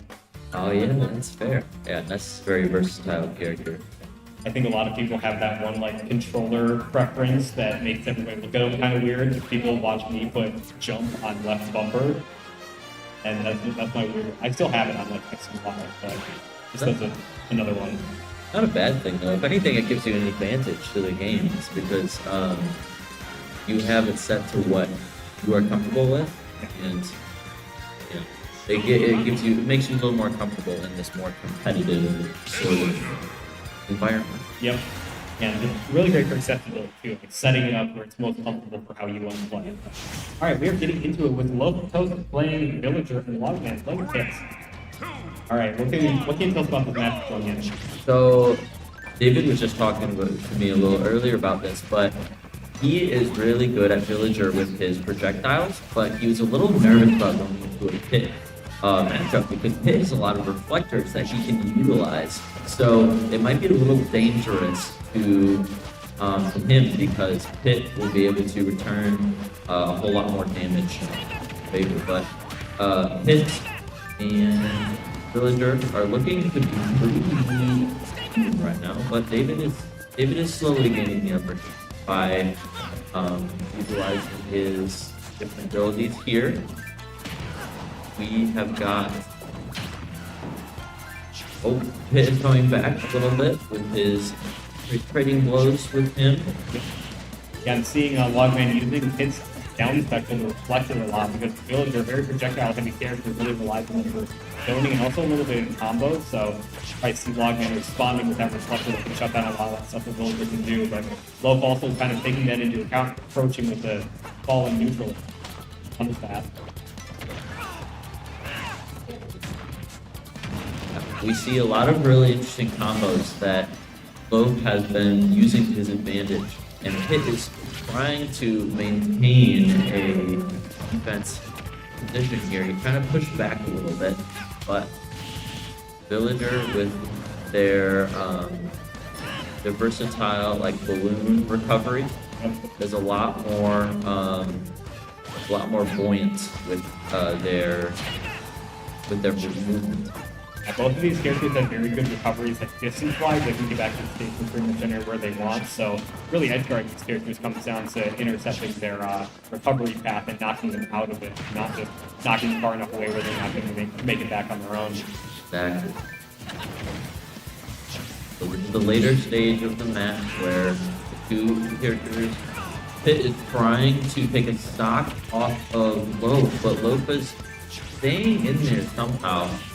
Taking some projectiles from Pit. One of the advantages of Villagers actually is that they can take a projectile from the character and make it so that the other character can't use that projectile for the time that they have it like absorbed. That's really usual for this stock especially, but Log is finally able to get a stock off of Log. Log is trying to take back the offense, but he is getting pummeled by the 3 combo and Rocket as well. Log struggling. Very nice recovery from there. Does get caught with the very into the up smash. But yeah, you see Log doing a very good job of navigating around that bowling ball that Lowe's is throwing off stage. That can really catch you. You're trying to recover directly underneath the ledge. So Log kind of weaving around that, recovering underneath the stage, on the stage, kind of guiding back to the ledge so he's not flying straight into it. Yes, I have fallen victim to that bowling ball many times, so I can speak from experience when I say that it is very deadly. Ooh, and there it is right there. We call that in the industry commentators. To get into existence. Well, that will be it. Villager gets the first round. Logman still has a chance to come back though, because this is a best of 3 game. Yep, so this is a little bit earlier on in the knockout bracket. We got through the winner's bracket, and so Exelion will be moving on to grand finals, but we still have a few matches to get through in the knockout bracket, so we're still in like the best of 3 phase for this right now, but we'll be moving into best of 5 again pretty soon. One of the characters is switching, another player switching their characters. So they seem pretty confident in their mains. Here they are once again using a lot of their projectiles. This has been a very projectile-based match overall. When you say, And unfortunate from Logman, got use a funny term in Smash pineapple by Town and City. There's a lot of lore behind that term, but basically it means, he tried to recover on the stage but got caught on the underside of it and just didn't snap the ledge. Yeah, that happens. That happens a lot. Usually, you gotta really know your main's recovery in order to not fall victim to mistakes like that, for sure. Yeah, I think just Lowe's presence off stage kind of putting pressure on him caused him to recover a little bit further under the stage than he was maybe anticipating, and just got caught underneath that flat part of the bottom of the stage. You can't get around if you're recovering straight up into it. Log seems to be getting a little bit of an upper hand though, staying in the center of the stage and trying to push Log to the sides and sort of edge guard him. Ooh, nice, down it. Taking that stock with him. Very confident going off stage, guys just running off of him and popping it. A lot of characters with spiking down airs. There's kind of like that little window where you want your opponent to be, where you can just like run off and spike them. So I think Logman very quickly reacted to the fact that Logan was just falling into that little area where it can just run off and spike him, and just took advantage of it right away. But hoping to kill the axe. Yeah, Loaf is able to get another stock. Now it's 2-1. Loaf with a very good start to the final. Into Log's final stock with a combo. The Log trying to get back, trading some rolls there.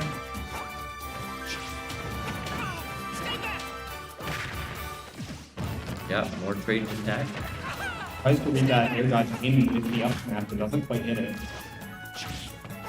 This is a bait that I've seen many villager characters do where they plant a tree and then they cut it down once, so that once they have the character in the position that they want to, they can chop it down and hit them. Yeah. Yeah, Villager is very much a character that likes to control the pace of the match, just having all those projectiles throughout. Like, you don't want to just rush them down because they could hit you with any one of those. So they like setting up, like putting them trapped with throwing multiple projectiles at once. But this up smash probably going to take that game. Overdose is going to take this set and move on. Absolutely. Loaf takes it 2 for 2. Well done. I think we're probably going to be picking up the pace on getting main stage matches up here, because we're just getting through the rest of the knockout bracket. Most of the remaining matches are going to be up here on the main stage. But yeah, once again, if anybody has not gotten a chance to commentate any matches yet and would like a chance to, you're running out of opportunities, so please let me know as soon as possible. I've gotten a chance to commentate if you'd like to. Yeah.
Gamers that you're on their last day today. You're gonna go, make sure you prepare. Oh, done. So be ready for the big match of the day. No, they're just. Okay, go ahead. You can start. Introduce yourself. Tell them.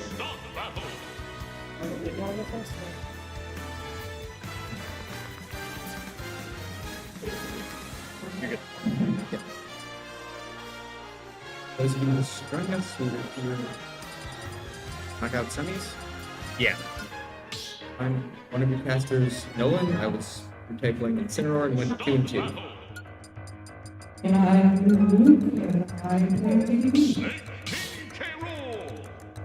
Like our matchup is Snake versus and K. Rool. That'd be pretty interesting. Both have quite a few projectiles that relate. Both of these characters like to control the map with their late bombs and then your projectiles. So let's see how it goes together.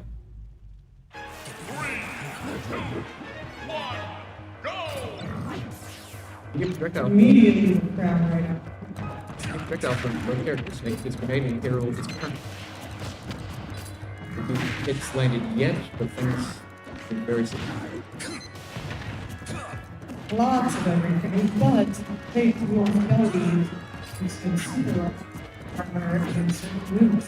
Already used that to his advantage one attack.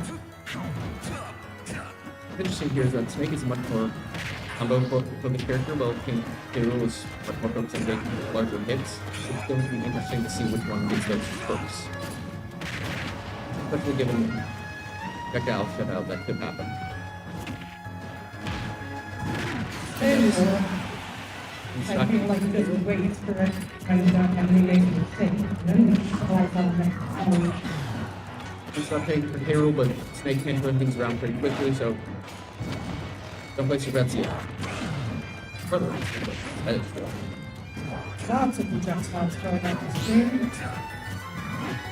Good carry by Snake, but punch is that uphill for him.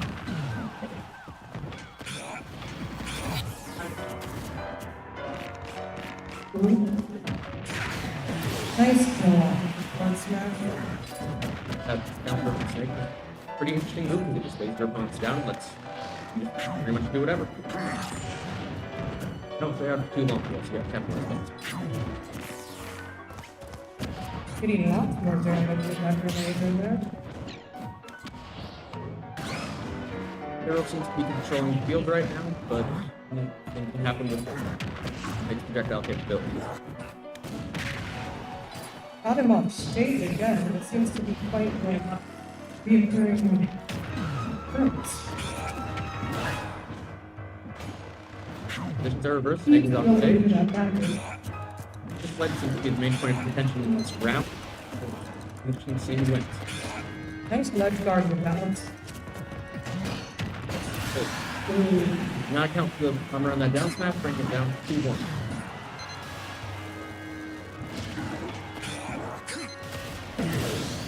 Snake is a king of edge guard moves and stuff like that.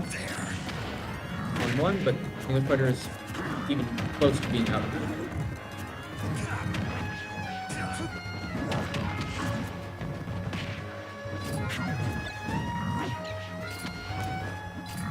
They're both trying to set up something right now. Down smash again. It's the one to avoid.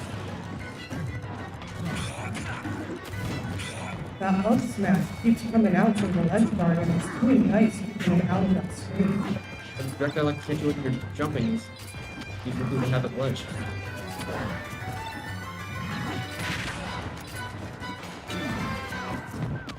Very close game, folks. There's that engine that's strong up.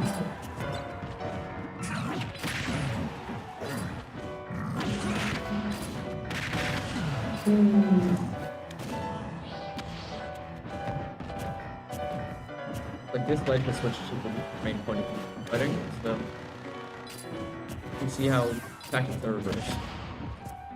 He's off stage.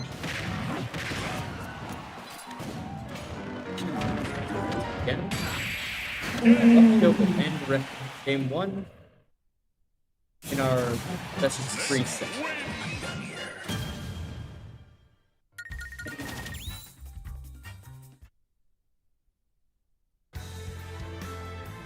Nice win for the Cheese Man there, but Katie Lake is keeping up with him the whole time, so it's still sitting in the game. Be a pretty even matchup. Professor that into mind.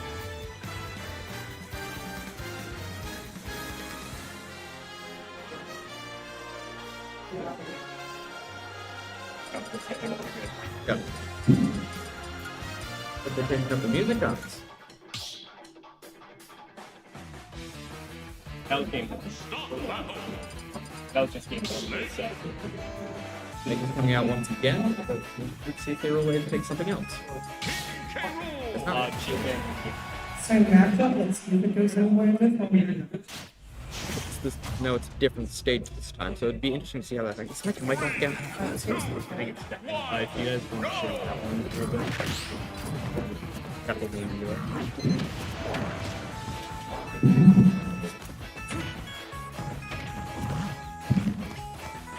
Sorry for the lack of time. Cherry Pokes, one of our mics just died. Seems to be another pretty close game with given the projectiles. Lots of crown flying around the screen. And, oh, he went for the spike there. Down smash for the kill. Hero Lake currently has the percentage and stock lead. What's this one? I think I was just waiting into it.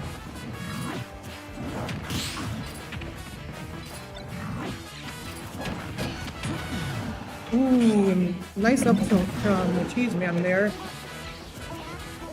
Tilts keep going out. Not fucking easy. Although K. Roulade's crown is now gone, so let's see if that missing projectile helps hinders him. And he got it right back, right as I said that. K. Roulade keeps going for those spikes on his opponents. They're a nice way to get an early kill, but Cheese Man's doing a good job of not getting hit by them. That's a really nice piece of lead trapping there from Snake.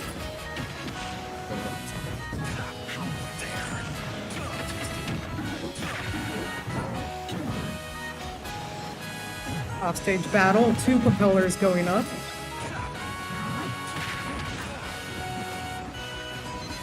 Snake being launched by his own grenade. And more projectiles.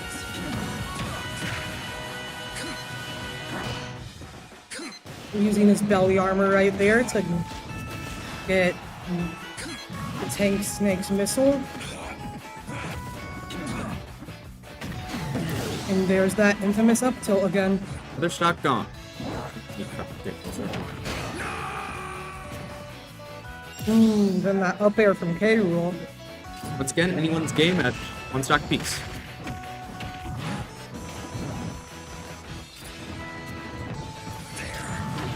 Now instead of the ledges, we're playing near the top.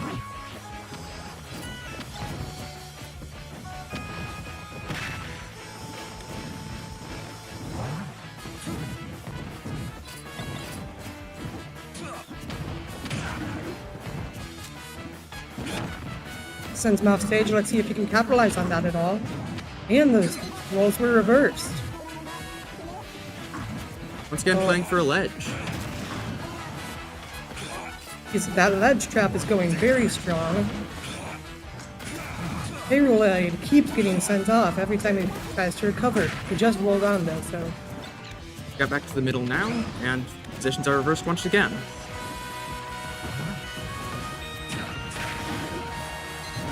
And again, K-Roll is off. There seems to be a reoccurring theme here, but he used his counter right there to get back up.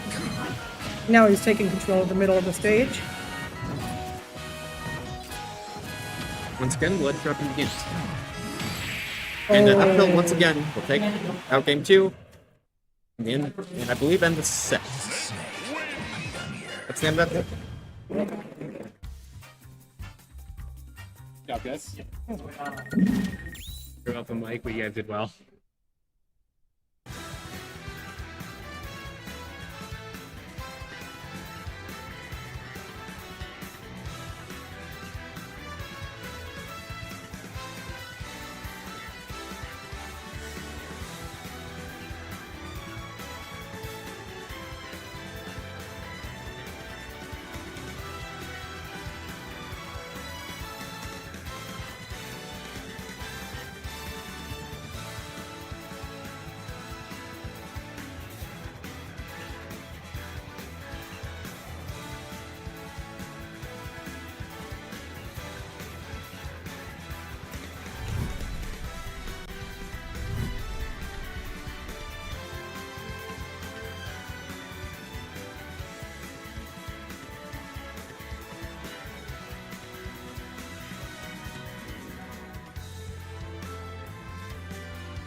is on. You guys are good.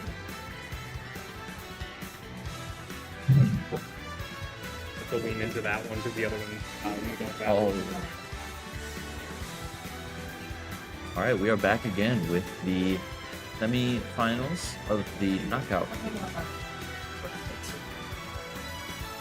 So, this will be Cheeseman 64 against Load of Toast. I'm John, and this is... I'm Caleb. So,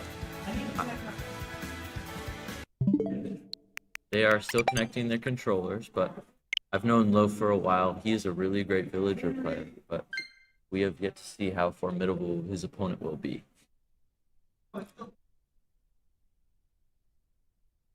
They're having some controller difficulties right now, so please bear with us.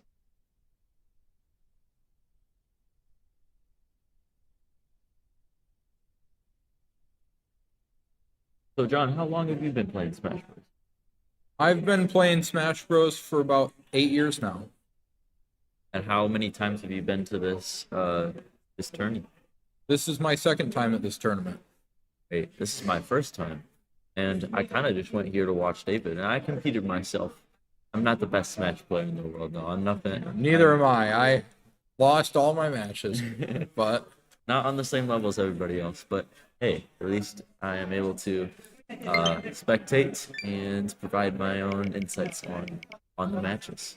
So we'll see how this goes. I'm really excited. Who's your pick to win? I don't know. I'm trying to be as the least amount of bias as possible.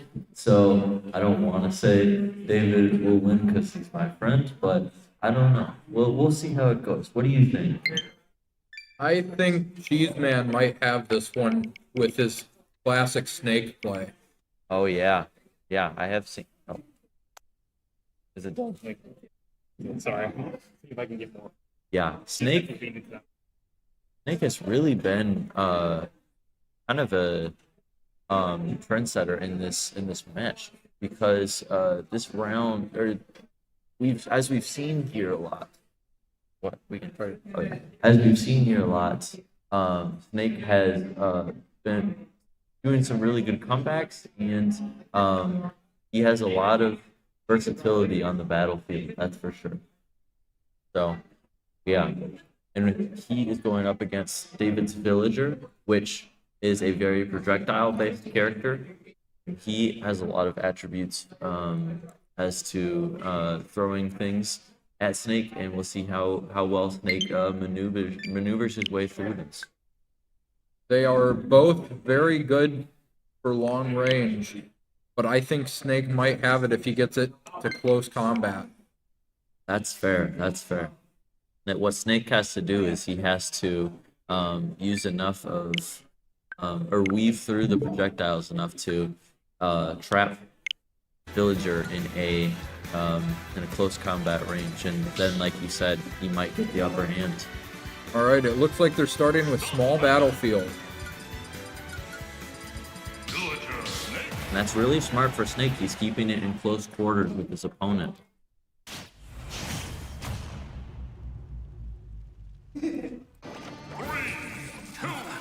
Now, again, John, like what we were talking about, like each player can bring a unique attribute to the table. I said Villagers was more of like a projectile based. What do you think Snake's is? I believe Snake is also projectile based, but he also has his grenades, which can really knock a player off. Yes, for sure. Especially since the grenades are super small and you can't see them very well. And as you can see, Villager is kind of struggling with the placement of Snake's projectiles. We'll see how he is able to adapt to that. Seems like Snake is really having trouble adjusting to playing against such a projectile-based character. Yeah, as the two characters are trading blows, I can definitely see the characters, or the players, feeling each other out and able to take stocks off each other just based on those projectiles. Snake is down a stock, and that could be it for that round. It could be, but we'll see. Snake. It's still anyone's game. Yeah, like I said earlier, Snake has completed a lot of really impressive comebacks. Compared to like the other characters, he has been a little behind, but is able to come back due to his resilience. So Snake has a lot of momentum going into this round. So I am curious to see where he will end up. It seems like Snake is adjusting, and they are now tied in stock. Yes, but it's still incredibly close between the two players. We can both see they're very talented and are very spaciously aware of the different attacks that they have.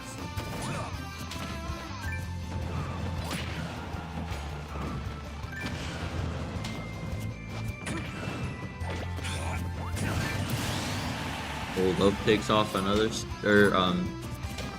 Man 64 takes off another stock, and Loaf really needs to lock in if he wants to take this round.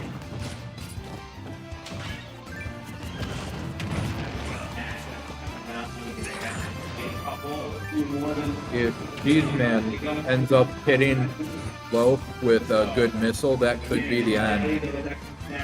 Yes, I agree.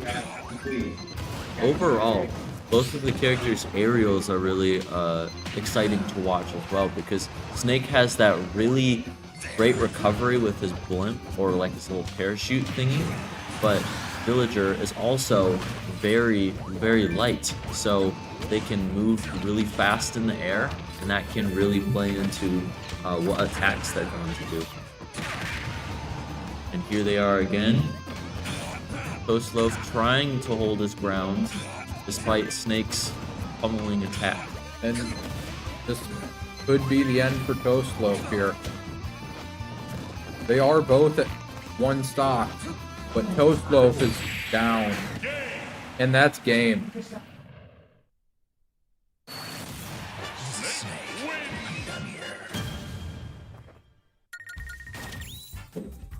This has been very exciting for both of them, and Snake is able to turn the tide so easily, especially in those last moments of the match, and that is very good skill to have, especially in a game like this. Things are happening so quickly, and you need to have that momentum in order to be successful, you know? But we are now coming up on the second game, and it is best of 5, so Loaf still has a chance. Yes, Snake has shown his versatility in this first round, but Villager still has the opportunity to turn the tide. We'll just have to wait and see. Snake dodges the missile, blocks that. Both of the characters are a little bit smarter with their blocks and the way that they are able to maneuver their characters to avoid the projectiles, because after the first round they have a little bit more experience on how their opponent plays. So in order to win this race, it's going to be based on which character can maneuver their way around the stage more effectively. Snake is playing very offensive this round, a lot less conservatively than last match. He's really going for the all offensive plays. And Villager's still kind of leaning back a little bit because they are on a really low stock. But he is able to land some attacks on Snake. Snake is really high up in the air right now, trying to recover. Villager steals the projectile. Toast plants a tree. Tries to set up that attack. Weaves his way down the bottom of the stage. The Snake hits him again with this missile. Snake tried to block, but he couldn't. Both of the players have been consistently staying on the stage. Oh, but Toast Loaf is the one who takes the extra stock. But Toast Loaf is still really low on health. It'll all So this could be a one hit to even it out. Yes, it'll all come down to, is Villager able to put down those attacks in order to get a certain amount of stock or a certain amount of percentage of damage before he loses his third stock.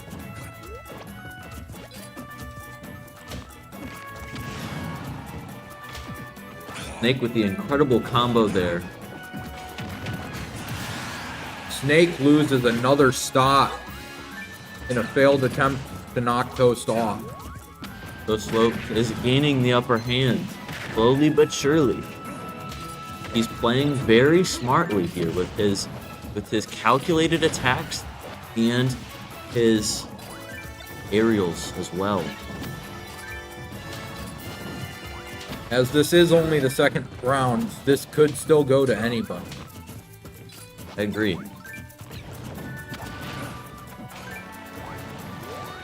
Snake is looking like he's in trouble here. Villager continues to remain on the offense despite being over 200% damage. And that's game. Toastloaf somehow managing to stay on 3 stocks the entire match. That was an impressive play.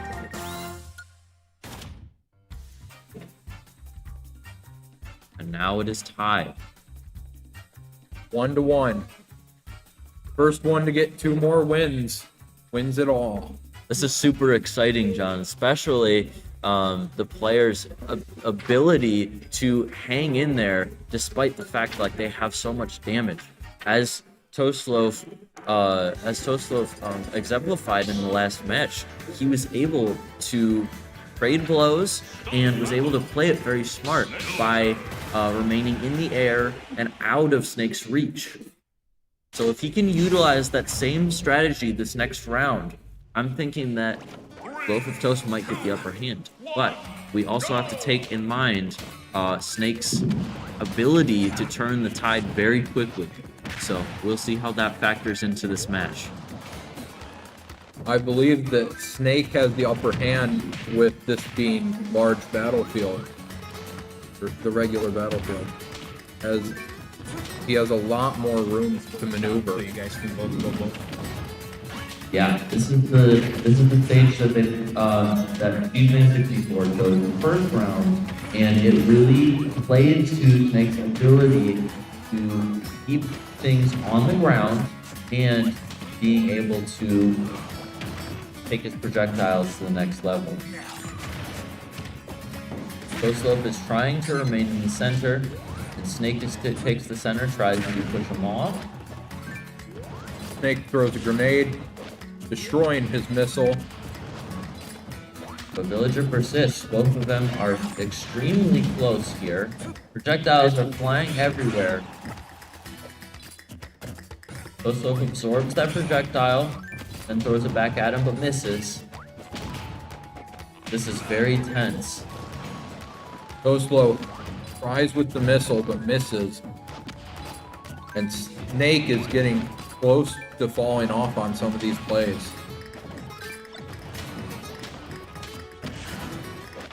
Snake is trying to recover, trying to gain some leverage, but Toastloaf is not letting up. That's 1 stock down for Toastloaf.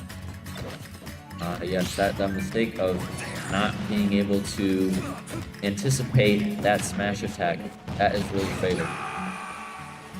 But Toastloaf comes back by taking Snake's stock with that well-placed smash attack. Now it's within 10 damage of each other. This could be anyone's match. Once again, this match is super exciting because of how close it is. It hasn't been the closest compared to other matches here at this tournament, but it is up there for sure. Snake trying to recover by going high up in the air, but Toastloaf catches him back down again. That net is a real problem for Snake. Yes. Because he has no counter for it. And that's another stock down for Cheeseman. With the same maneuver of the last stock as well. Snake is trying to get back the ground that he lost. Toast Slope does have that projectile absorb, and he is letting Snake have it for sure. Ghost Loaf is playing on the defensive with that extra stock. Yeah. Yeah, and I've noticed that in a lot of his past games too. Oh, and that is game! Snake is not able to hold on, and Toast Slope wins again. Toast Loaf is up by 1, but if Cheeseman can win the next match, it'll be a tie game.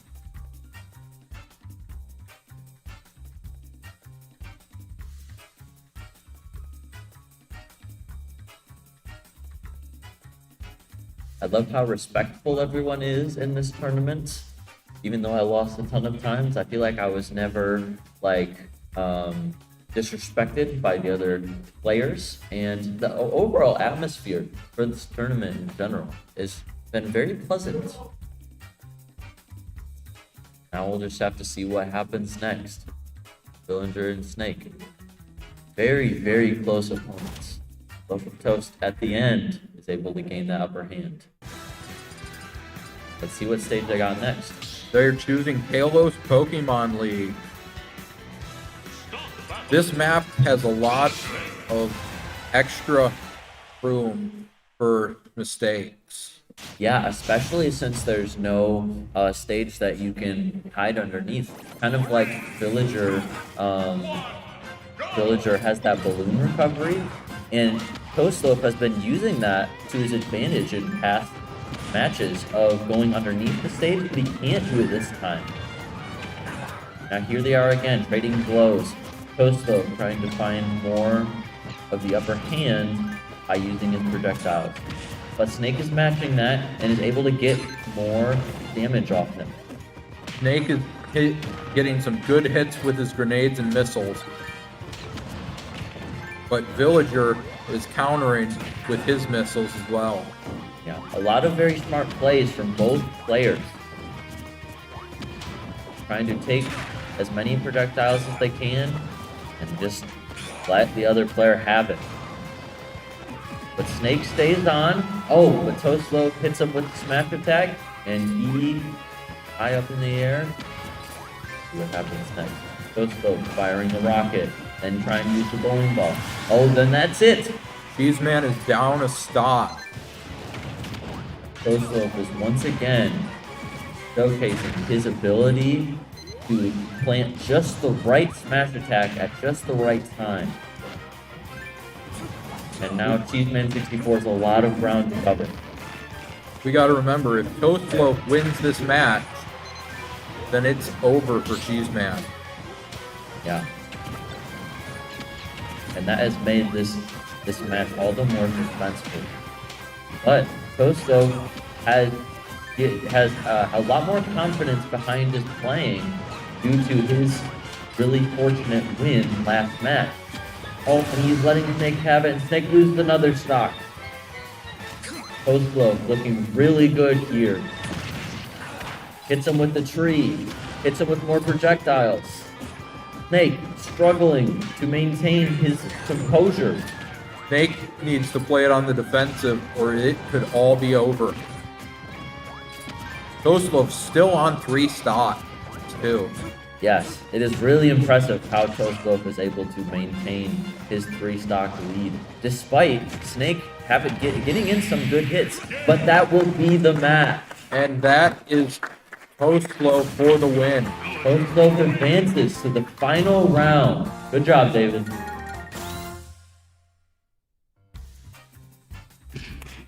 Alright, we are going to give them the minute here of the RP attack.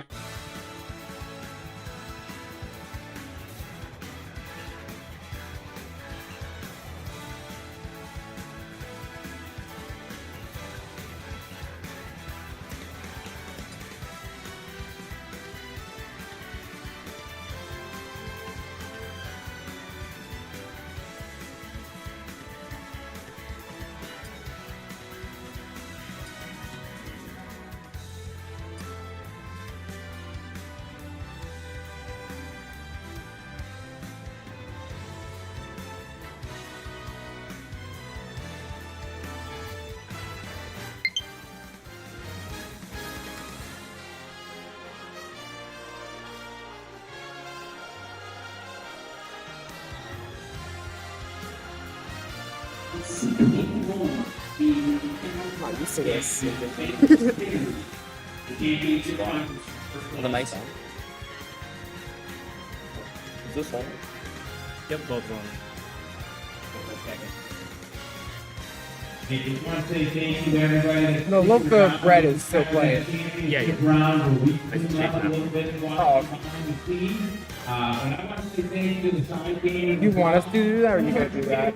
If you guys want to keep track of it, download the bottom of orange. Yeah. Okay. If you can keep track of it, that's great. Yeah. So we're gonna get after Alright. I've commentated twice for RT, so I am not used to this by any means necessary. And hope you can enjoy the final competition. Aaron and Mark, we're gonna get after shoutcasting here. Well done. Thank you.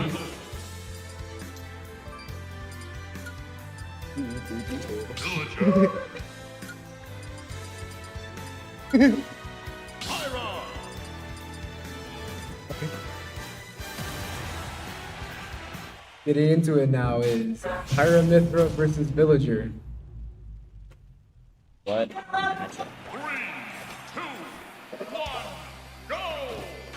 Amen. Mithra coming out swinging right away. This is just Villager attempting to hit the Pyramithra essentially out of the way. Not letting Villager breathe one bit. Exactly what they need to do. No projectiles allowed. The less Villager can set up, the better for the Pyramithra.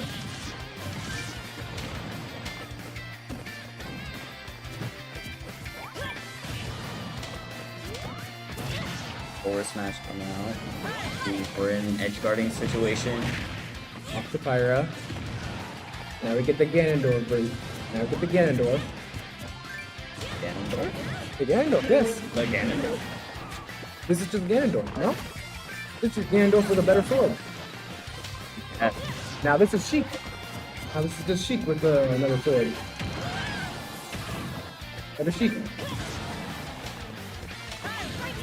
Got the Pyra. Back throw. Swap the Pyra. Swap Side Smithra. beat not gonna work in this situation. Bowling ball is going to take it.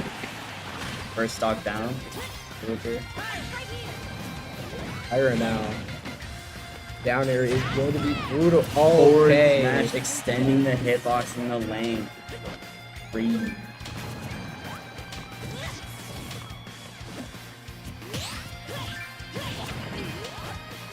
Deep in the ball.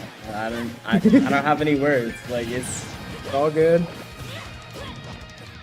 Pyramith is still not not letting able the to Villager not breathe. able to extend those combos.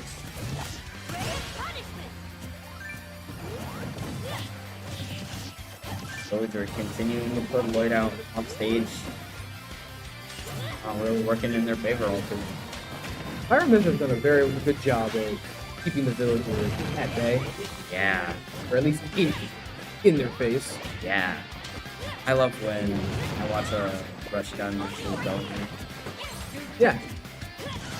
It shows that the Zoner is not indestructible. Zoner thinks, oh, I'm so perfect. I am still so perfect. I can do no wrong. What are they supposed to do about me? Bowling ball on stage. Okay. The tree has been grown. Like a specific rush gun versus zoner like favorite matchup to watch. I like seeing like Little Max fight zoners. Well, Dude, they have to work so hard just to get in. It's worse for Little Mac. All the any matchup for Little Mac You ever is seen awful. Peanut play? Yes. The stuff he does is bad. You One day I would be Peanut though. You never want to fight Peanut though. Yeah. Even as a zoner.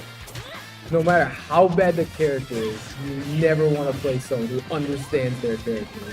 Well, it's like a low-key character. Yeah, I mean, Post Locus definitely understands Villager like to a T. Knows what works, what doesn't work. Villager seems like one of those anti-meta characters that no one normally talks about. Yeah. As now we are in final stock situation. F Smash leading Villager off stage. Still riding on it this time. A little different.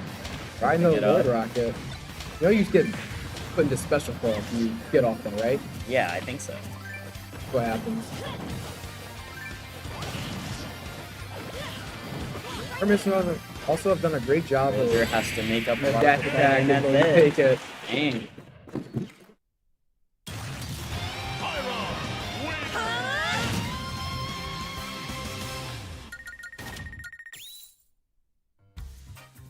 What adaptations do you think Logan needs to make for this next match? What adaptations do you think Logan needs to make? Within the Kalos, the other Pokemon stage. I personally hate Kalos so much. Kalos sucks. Well, as a Bowser main, I thought you loved Kalos. Quicker Blast. The I platform can't- over the edge. Yeah, but I can't hit the down B spikes. But that's not what you want to do there. That is exactly what I want to do. Really? As a King K. Rool player, I don't mind this move. Students, just a reminder, if you're waiting to rock the touch, 230 obviously, but at the time of the Even percents where Pyramida has a slight lead.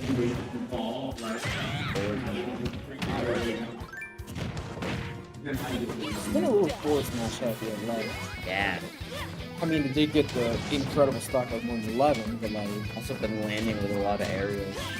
that's what most characters want to do, land the ball beautiful areas. Oh yeah. Beautiful parry, unable to get the punish. Not when it works with someone like Cloud. Up B off stage, that is an interesting Oh, choice, but it works. unfortunate air dodge. I hate buffering those. Buffering air dodge still works for them, especially on a multi-hit. Yeah. Because they can either continue it and you have to attack, or they can just not fully get it. Smash with a stop. Speaking of multi-hit, up smash can get taken from Hillary.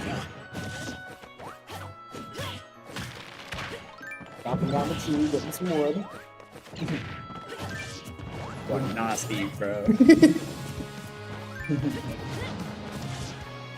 Someone called mine cart shopping cart. Going shopping. It's amazing. Beautiful. It's also a Fortnite player, so make that.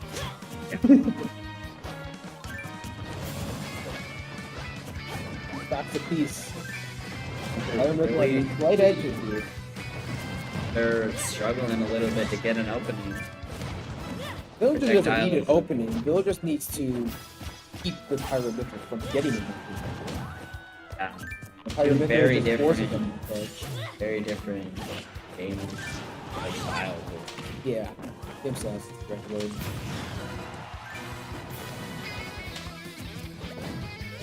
Off stage. Happy. Yes. Way too good. Onto the platform. Once when Pyromithra is released, I know that Mithras used to spam side B, and then Pyros would spam up B. Through the roll, big damage here. Catching the roll with the Now we have a new cheese on. Big villager again. Neutral beat from Pyromithra once again. Caught with a down air. Pyromithra off stage. Berry. Gravy Fireworks. punish. Boom. Celebration for the fucking stuff. What is like chopping each side of It it? means Like, it- does that it help ju- you in any way? No, it just means that either side could get chopped off, and it would go that direction. And it takes 2 hits on either side.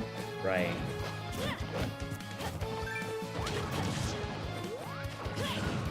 I never really seen villager players do that. It's not normal. I mean, it's not. It's something you can do. It's not like common to see that. Maybe it is common. We just don't know. We don't know what we're talking about. It's not We really don't know the players. matchup. Wait. I don't feel like it. Good ass Alex. I mean, he plays Isabel. It's close enough to do it. Upbeat, just letting it rip.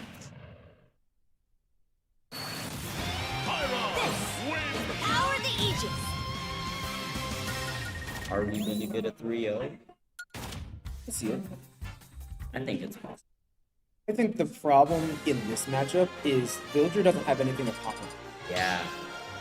When Villager has something they can pocket, like let's say against K. Rool with the crown, then K. Rool is extremely screwed.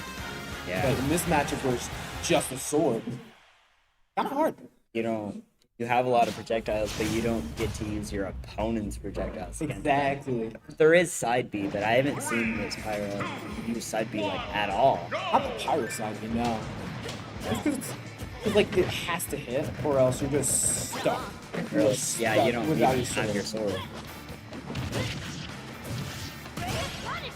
Nice combo. Nice. I think Mithril combos are like elegant. Well, they're just normal combos. They look cool.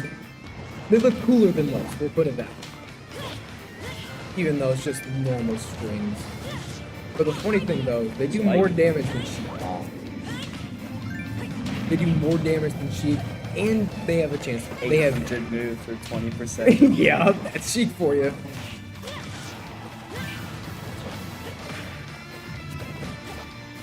Jab on shield. Oh, down smash just missed. Weird interaction, but down smash into Down up smack, smash. up smack. Right in through. On shield, unsafe unfortunately. I think it'd be really cool if Axe on shield like No, we don't want that. We don't want that by any means. Up smash, Sounds catching, right? Oh, just bringing it back just a little bit. Jab. Yeah. Good jab. Jab sent. I thought he was gonna do it again for the point, but I don't think he wants to do that in this stage. Top 1 line, letting up B rip again from the Pyro. So many upbeats in this set. Yeah, because Pyro up B is strong. Feels probably like 90 on Villager, maybe early. Pyro up B is like it's like Bowser up B and down B like combined.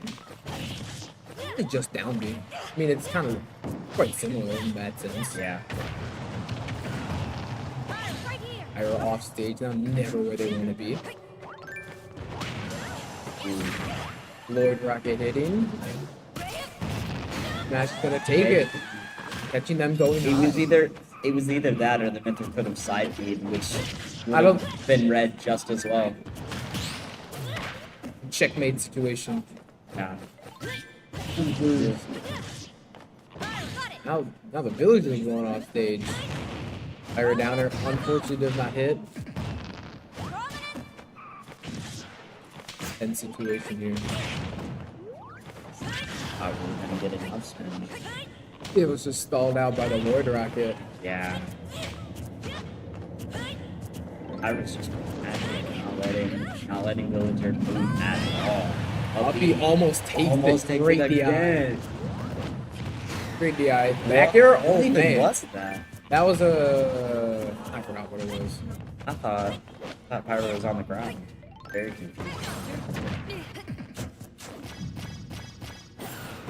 So, For game. Pyro's got a lot of moves that kill, but for Mithra, down tilt, up smash is a confirm that kills decently early. Definitely seeing some adaptation from Villager's side. Mm-hmm. This is a different game from the first two. Villager Very. might take it. Who knows?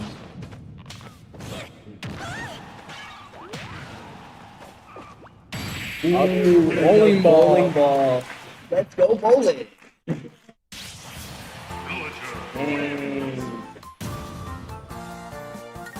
We have a set, you guys. Hope it's not going out without a fight.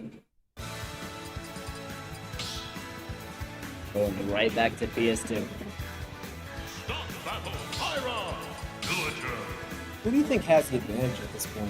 I think If like people just getting this 2-stock win, do you think he still has the advantage, or do you think Wom's does? think watching Grove come back with that first game that we just watched Like, they definitely have a chance. Yeah, we have a setup. It's not going to be a clean game.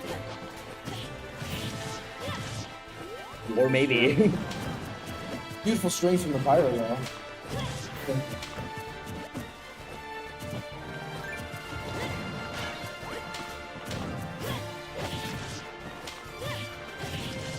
And more strings are coming. Now the Pyro swap is here. I thought we were going to see a spike. Very close attempt, though.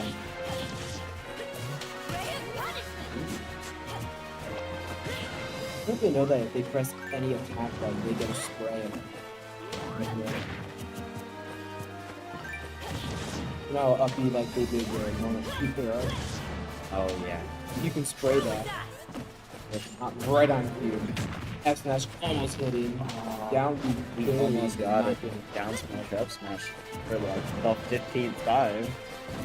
I mean, don't fix what ain't broke. If it ain't broke, don't fix it. Absolutely. Yeah. That's like the same phrase. That's like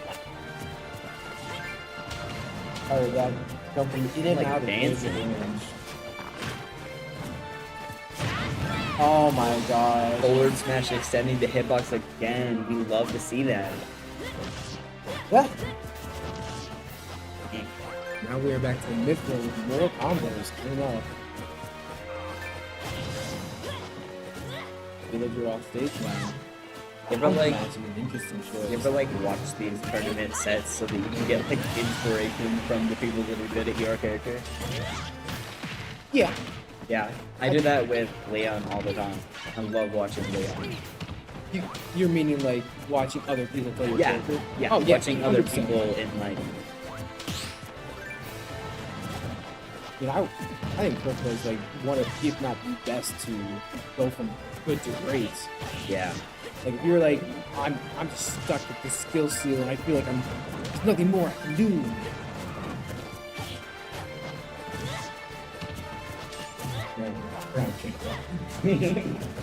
That's alright.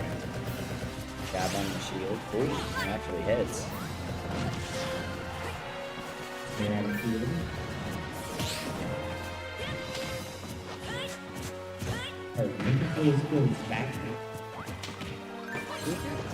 Super even game. Like I said, Villager's definitely adapting to this Pyro Mythra. I think Pyro Mythra definitely have a better advantage there. Yeah, I mean they're a high tier, of course they do. Yeah, but Villager just like all around never really has disadvantage unless they're getting good. It's always either like even or they're winning. Exactly. It's quite hard to find a disadvantage.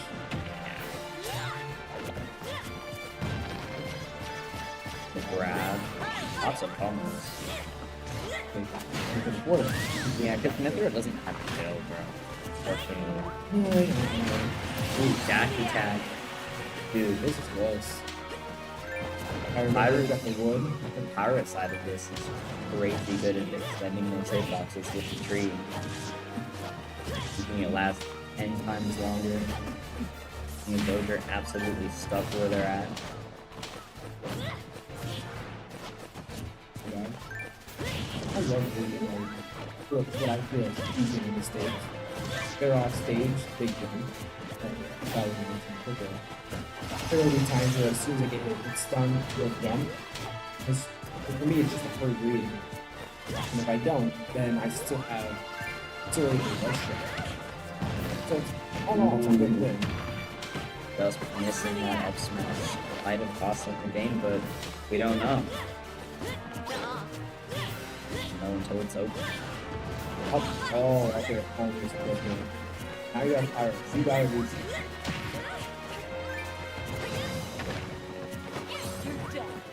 Where is that?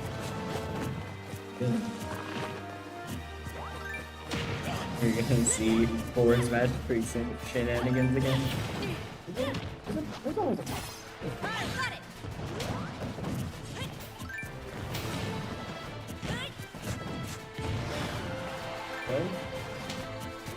Nice, like back and forth. Damn. Almost 2 frames, but just missed. Ooh. In the back air, take the hit.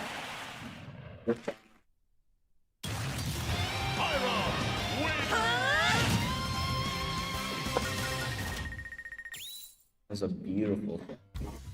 Limited match between Jason and Aiden. Would you like to take a little breather?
Henry, we're versus Aiden.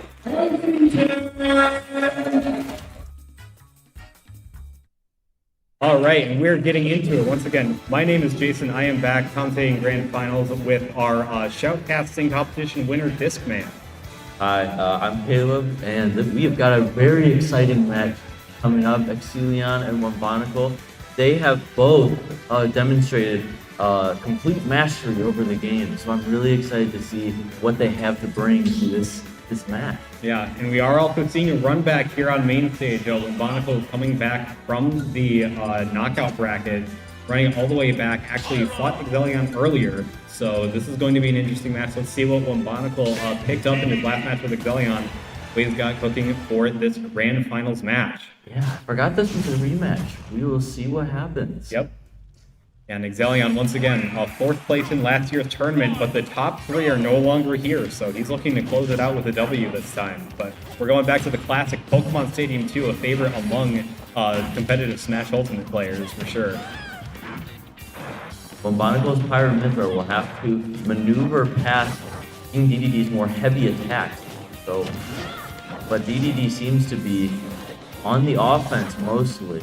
Yeah. Pyramithra, especially Mithra, very mobile character, one of the fastest characters in the game, both in terms of movement speed and also frame data, like how quickly her sword attacks come out. So very easy character to overwhelm a slow character like DDD with up-close attack, but we've seen Exelion very masterful use that Gordo to wall his opponents out and keep them from getting in on him and being able to combo him still. We'll see how those scales tip in this matchup. And as you can see, when Bombonico switches to Mithra, she is a heavier character, but she also deals more heavier attacks, and that's why she was able to, or Pyro was able to get a stock on Exelion there. Yeah, good forward air, like right near the blast zone, right off stage. One of the biggest things about Smash Bros. Is positioning. Like the same attack can kill a lot earlier based on where on the stage you are. So that forward air, easily going to take that first stock on the right side of the stage early on. But Exelion trying to find a foothold here, trying to get back his lead. Yeah, one thing that GDD really struggles with is movement mix-ups in the air. He does have multiple jumps that he can use to stall his landing, but he has to come down eventually. And meanwhile, Bombonico's Mithra can just kind of throw out those hitboxes and keep him in the air. So if Exelion gets knocked up onto a platform and can't get down, he can really struggle for a while and take a lot of extra percent. Yep. And as we can see here, Mithra is dealing some blows on Exelion, but Exelion is coming back slowly with his measured attacks that are, again, very heavy. Yep. Here comes Pyra trying to, but Exelion finishes Pyra off. Yeah. Switching back to Mithra. Exelion on the edge, trying to maintain his lead. But they are both on 2 stocks. Exelion is a little bit higher in damage. Yeah, C1 repeatedly trying to get Exelion up in the air, knowing that he can juggle King DDD for quite a while, get that extra damage on before maybe switching to Pyra to close that stock out. See, I would think the heaviness of DDD would actually prevent Pyra from juggling, but as we can see, Mithra is landing an extensive amount of blows right now.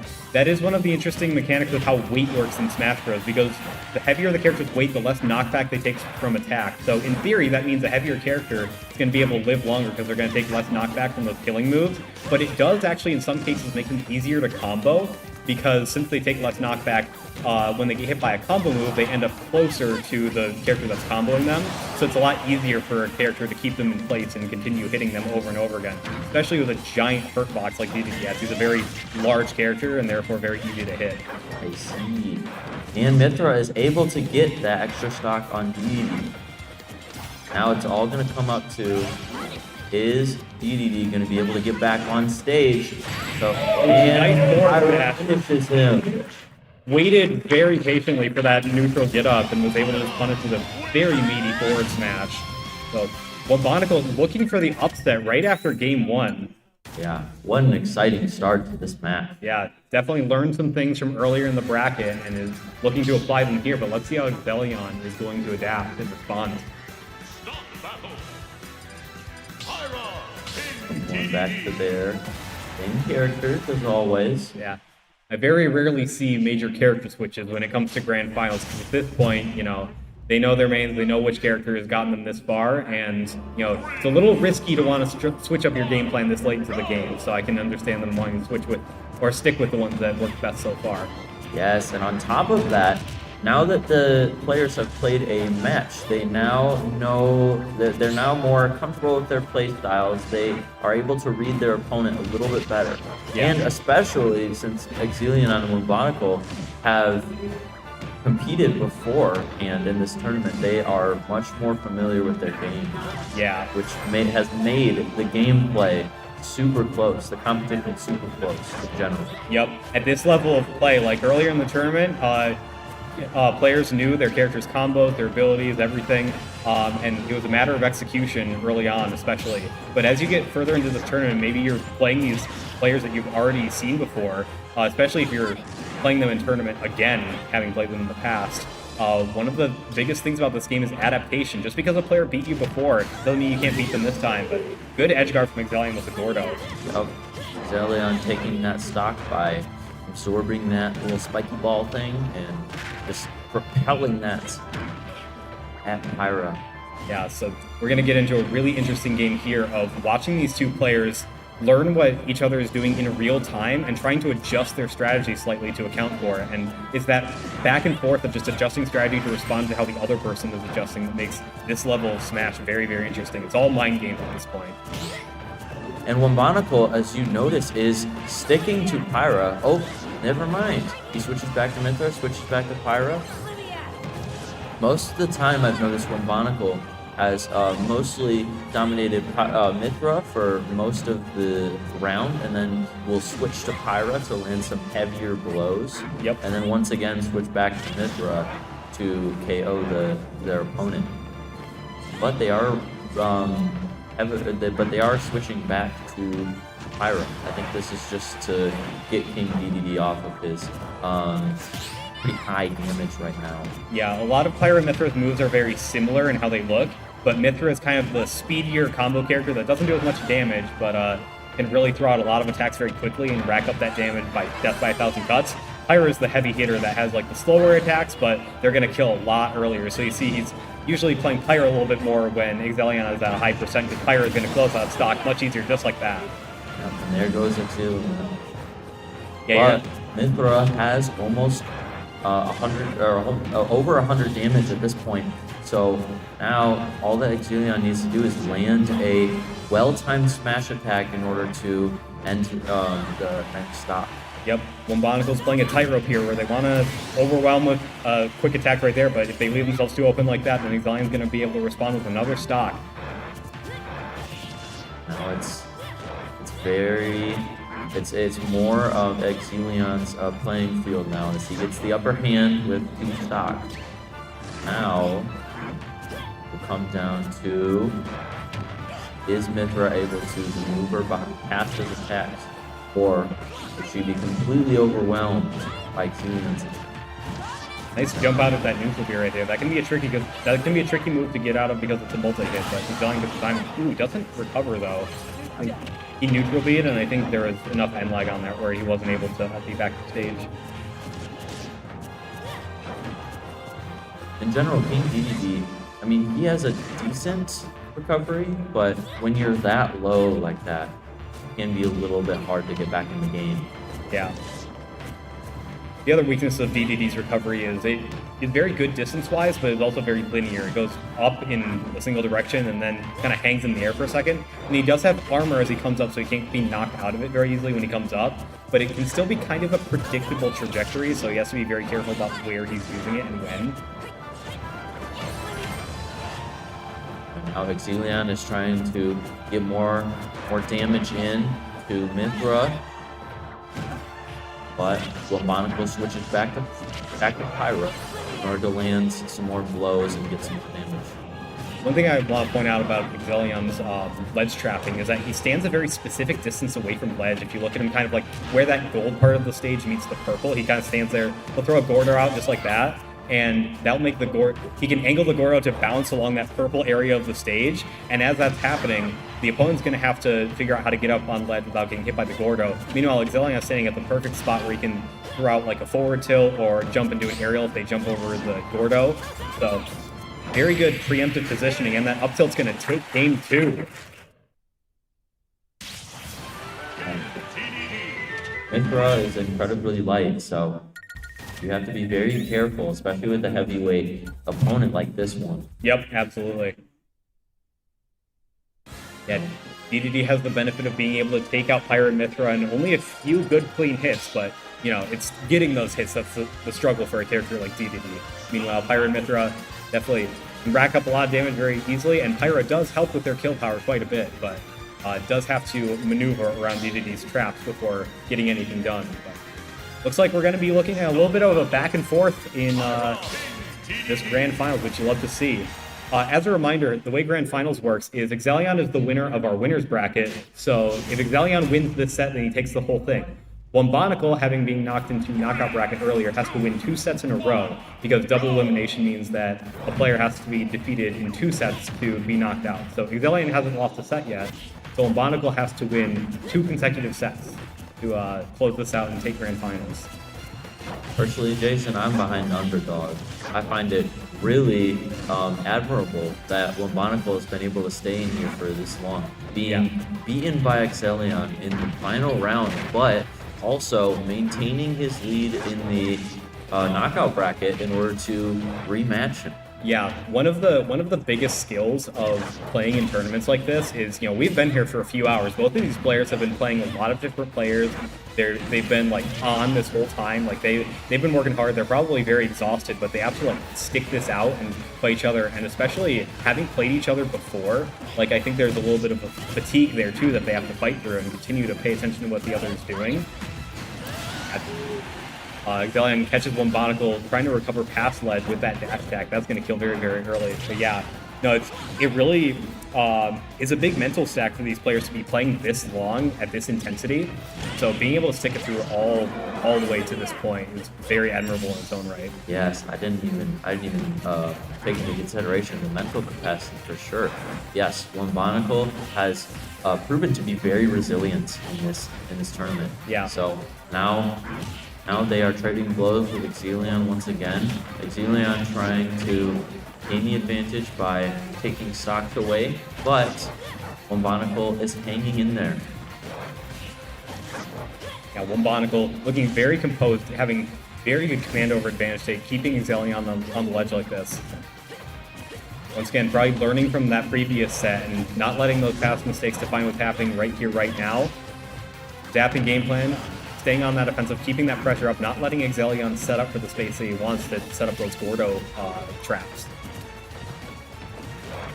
This is super intense. Both opponents are trying to trade blows and gain the upper advantage, but Wombonical is staying in there, switching to Pyra, doing some heavy hits on Exelion there. Gets the down tilt, getting Wombonical off stage, setting up another Gordo trap. Oh, yep, and that's a trap right there. See, he threw the Gordo out, but wasn't necessarily expecting Wombonical to get hit by the Gordo. The Gordo is just a lingering threat that Wombonical has to get around to not get hit by it. But Exelion stood there and waited for Wombonical to roll past the Gordo so he could just up tilt and kill. So, Pyra comes back with another stock. Absolutely. But yeah, with some big attacks like that, it's not necessarily hitting with the attack itself that's the threat. It's scaring the opponent into maneuvering around it into something else that's equally dangerous. Yes, exactly. And now both players are on the cusp of this match. Exelion is taking a little bit of damage from Mythra, but is staying in there. Oh, now Mythra's back on the offensive. Yep. Struggling to land a little bit. Is able to manage it though. Exelion taking more and more hits. Slowly but surely, Mythra might have the upper hand with this one, because he has been able to withstand the intimidation tactics from Exelion. Alright, Exelion catching Wombonical. Ending with that uppy a little bit, gets the grab off. Very close in percent. It's rare that I see a set that's this consistently close, not just in the game count, but also just constantly in the damage and stock count. They've been close to each other this entire time. Yes, very, very close. This has been very much of a stop and go sort of game where Exelion is trying to maintain a heavy stream of blows, but Mythra is stepping back a little bit And now Pyra is coming in to deal that heavier blow. And there you go. Up tilt's gonna do it. That is game 3 and the second win for Wombonical in this set. Looking for one more win to close this set out and maybe give us a bracket reset. Now the real question is, can Wombonical maintain this momentum into the final round? Yep. Again, he's going to have to beat Exilion two different times, right? Two best out of 3 games in order to take the trophy home. So we will see what happens. Yeah, but Pyra and Mithra, a very momentum-heavy character just in their advantage state. Like, especially against a character like DDD, they really want to press that advantage when they have it and rack up all that damage before DDD can even set up. So Exilion playing a little bit more patient this time, not letting Wombonical get that opening. Just trying to find a space to set up traps and not leave himself open. That is one thing in Smash Bros. I have to improve on in general. Just playing a little bit more defensively, waiting for the right moment to attack. Yeah, neutral is a big part of this game because I think people that are new to Smash, they just want to hold forward at their opponent and, you know, press the attack button in their direction. But that leaves you really open if the opponent can block it or move around it or maybe beat it out and attack with their own. So you don't want to just be running at the opponent constantly just throwing out attacks. There's a big part of this game where it's just the two players jumping around each other, trying to find that opening, throwing out very quick, safe attacks, trying to just kind of hit them with one and get something going. But they don't really go in and commit until they've hit with that safe attack and can press that advantage. So, see, Wombonical's in advantage state right now. He got that one safe aerial off, so he's trying to press that advantage a little bit more, get a few more hits on. But he can't be doing that the entire time because if he overextends, then Exilion can just retaliate like that with an up tilt. Yeah. This thing seemed to be more in Wombonical's favor, but Exilion was able to turn the tide a little bit. Ooh, and that's a very early kill with the Gordo trap. Hits with the Gordo and the sweet spot of that forward smash. The sweet spot of King DDD's forward smash, right where that hammer hits the ground, is one of the strongest in the game. So it goes very early. But. Yeah, I've hardly ever seen him use that attack in this tournament. So yeah, finally see him not only use it but also land. Yeah, but it is Very also one of the slowest smash attacks in the game, so it's not something that you can just get away with throwing out randomly. He really meticulously positioned that so he right where the Gordo is going to hit and use the cover of the Gordo to prevent Wombonical from being able to run in and punish him charging it up. Exilion has to make up a lot of ground for what he lost with that. Really, or what Mithra has to maintain, my apologies, with the ground that they lost from Exilion's especially powerful smash attack. Yep. Setting up another Gordo trap at ledge. Yeah, see him just charging that up smash, waiting for Wombonical to roll up, but Wombonical is adapting and decided not to do it that time. He knew that Exilion was looking for that exact opportunity. Able to get a kill off of it. Yes, Mithra adjusting her strategy, Wombonical adjusting his strategy in order to live up to Leon's heavy blows, but he is not able to withstand that. Yep, Exilion's going to take game 4, which means they're going to game 5 in the Grand Finals. Yeah, Exilion just deciding not even to let Wombonical try and get back to stage, surprises them by just jumping out there early with the forward air, which, you know, isn't always what Exilion is known to do. Normally he sets the stage and, you know, throws those Gordos out. So it could be a mix-up in its own right to just be aggressive and throw something out right there. Yeah, this is incredibly exciting. Yeah. Exilion, against all odds, is able to come back and make it the battle a little bit more even. So, ladies and gentlemen, this could very well be the tournament game right here. Exilion has to win this one to take the whole thing. Wombonical's looking to win this game for a bracket reset, so we do it all over again. So, get hyped, this could be it.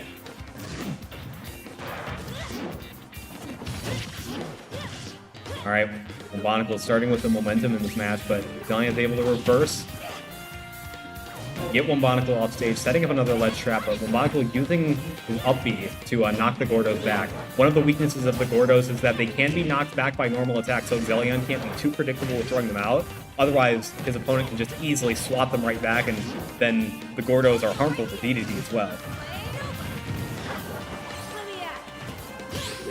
With these attacks, one of them is trying to gain the upper hand, and I think that's Mithra and now Pyra, with moving on back to the center of the stage, but Exilion is still maintaining a constant stream of heavy attack to intimidate Mithra now. Pyra comes back in, but then nope, it's back to Mithra. Yeah. They're both incredibly close in damage here, so it really is anybody's game at this point. Yeah. Bombonicle is doing a very good job. Whenever he interacts with Gordo and doesn't see a favorable position to convert off of it, he kind of backs up a little bit because you see Exelion like waiting with the inhale or something like that to try and punish Bombonicle for running in to punish the Gordo. So Bombonicle is being very methodical and knowing when it's an appropriate time to run in to punish the Gordo rather than just reset to neutral. Oh, and there goes the extra stock. This is one thing that makes this especially exciting. Both of the players are trading hits, but they are also being very patient with their attacks in order to like hold their ground in a sense, you know. Yep. Yeah, sometimes there's no use in pushing farther in if you're already like in control of that center stage area. Like if right here at ledge where Bombonicle is, that's a very advantageous place to be. Like you don't necessarily want to run all the way off stage to press advantage when you already have control of the entire stage. They have to get through you to get off of ledge back to stage. So sometimes holding your position is the best thing you can do. Let them come to you. Yes. It's clear that both of these players have a very strong sense of where they are in the stage and just, again, complete mastery of movement from the character, and they are using that to their advantage. But what makes these really incredible players so exciting to watch is just how they are able to adapt to the other players' attacks and sort of wait for the right moment to strike. Ooh, almost gets a down air up smash. Classic heavy killer right there, but just barely misses. Okay, see both players also playing back a little bit because both of them have a good killing aerial that could kill the other player at any moment, so they're just kind of looking for the opportunity to throw that out, but the dash attack is going to do it. Exilion takes that kill right there. Yeah. Exilion, taking advantage of the fact that Pyra and Mithra's recovery can kind of struggle to snap the ledge. Their head can kind of bob above stage a little bit before they snap the ledge and get that invincibility from grabbing it. So Exelion is being very careful, timing that dash attack to hit right when their head pops above the ledge before they get that invincibility.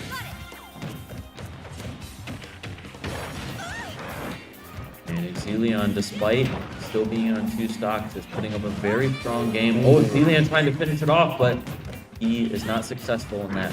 Looking for a stylish down air spike, but doesn't quite get it. Yeah, meanwhile, Pyra is trying to find some way. And it's not quite a good DI from Bombonicle. He's still in it. The last any moment, back here to the other side of the stage. I'm on the edge of my... Oh, and the is going to be your champion. Wow. What an incredible turn of events this is. Yes, absolutely. I think that's a complete character arc for Exelion right there. Set out with the mission, and he achieved it, but also Bombonicle holding in there. Very well played by both players. All right, well, we're going to do the final announcements and all that. So thank you very much for commentating with me, and congratulations once again for winning the Shoutcasting competition. Yeah, but we're going to wrap up over here with our final awards and announcements. But thank you guys for everybody that's watched the stream or is watching back on the VOD later on. Again, if you played on stream at all today or commentated, this is on the Kent ISD YouTube channel. You should be able to go back and watch it back. But yeah, we're going to end that right now and get into the final awards.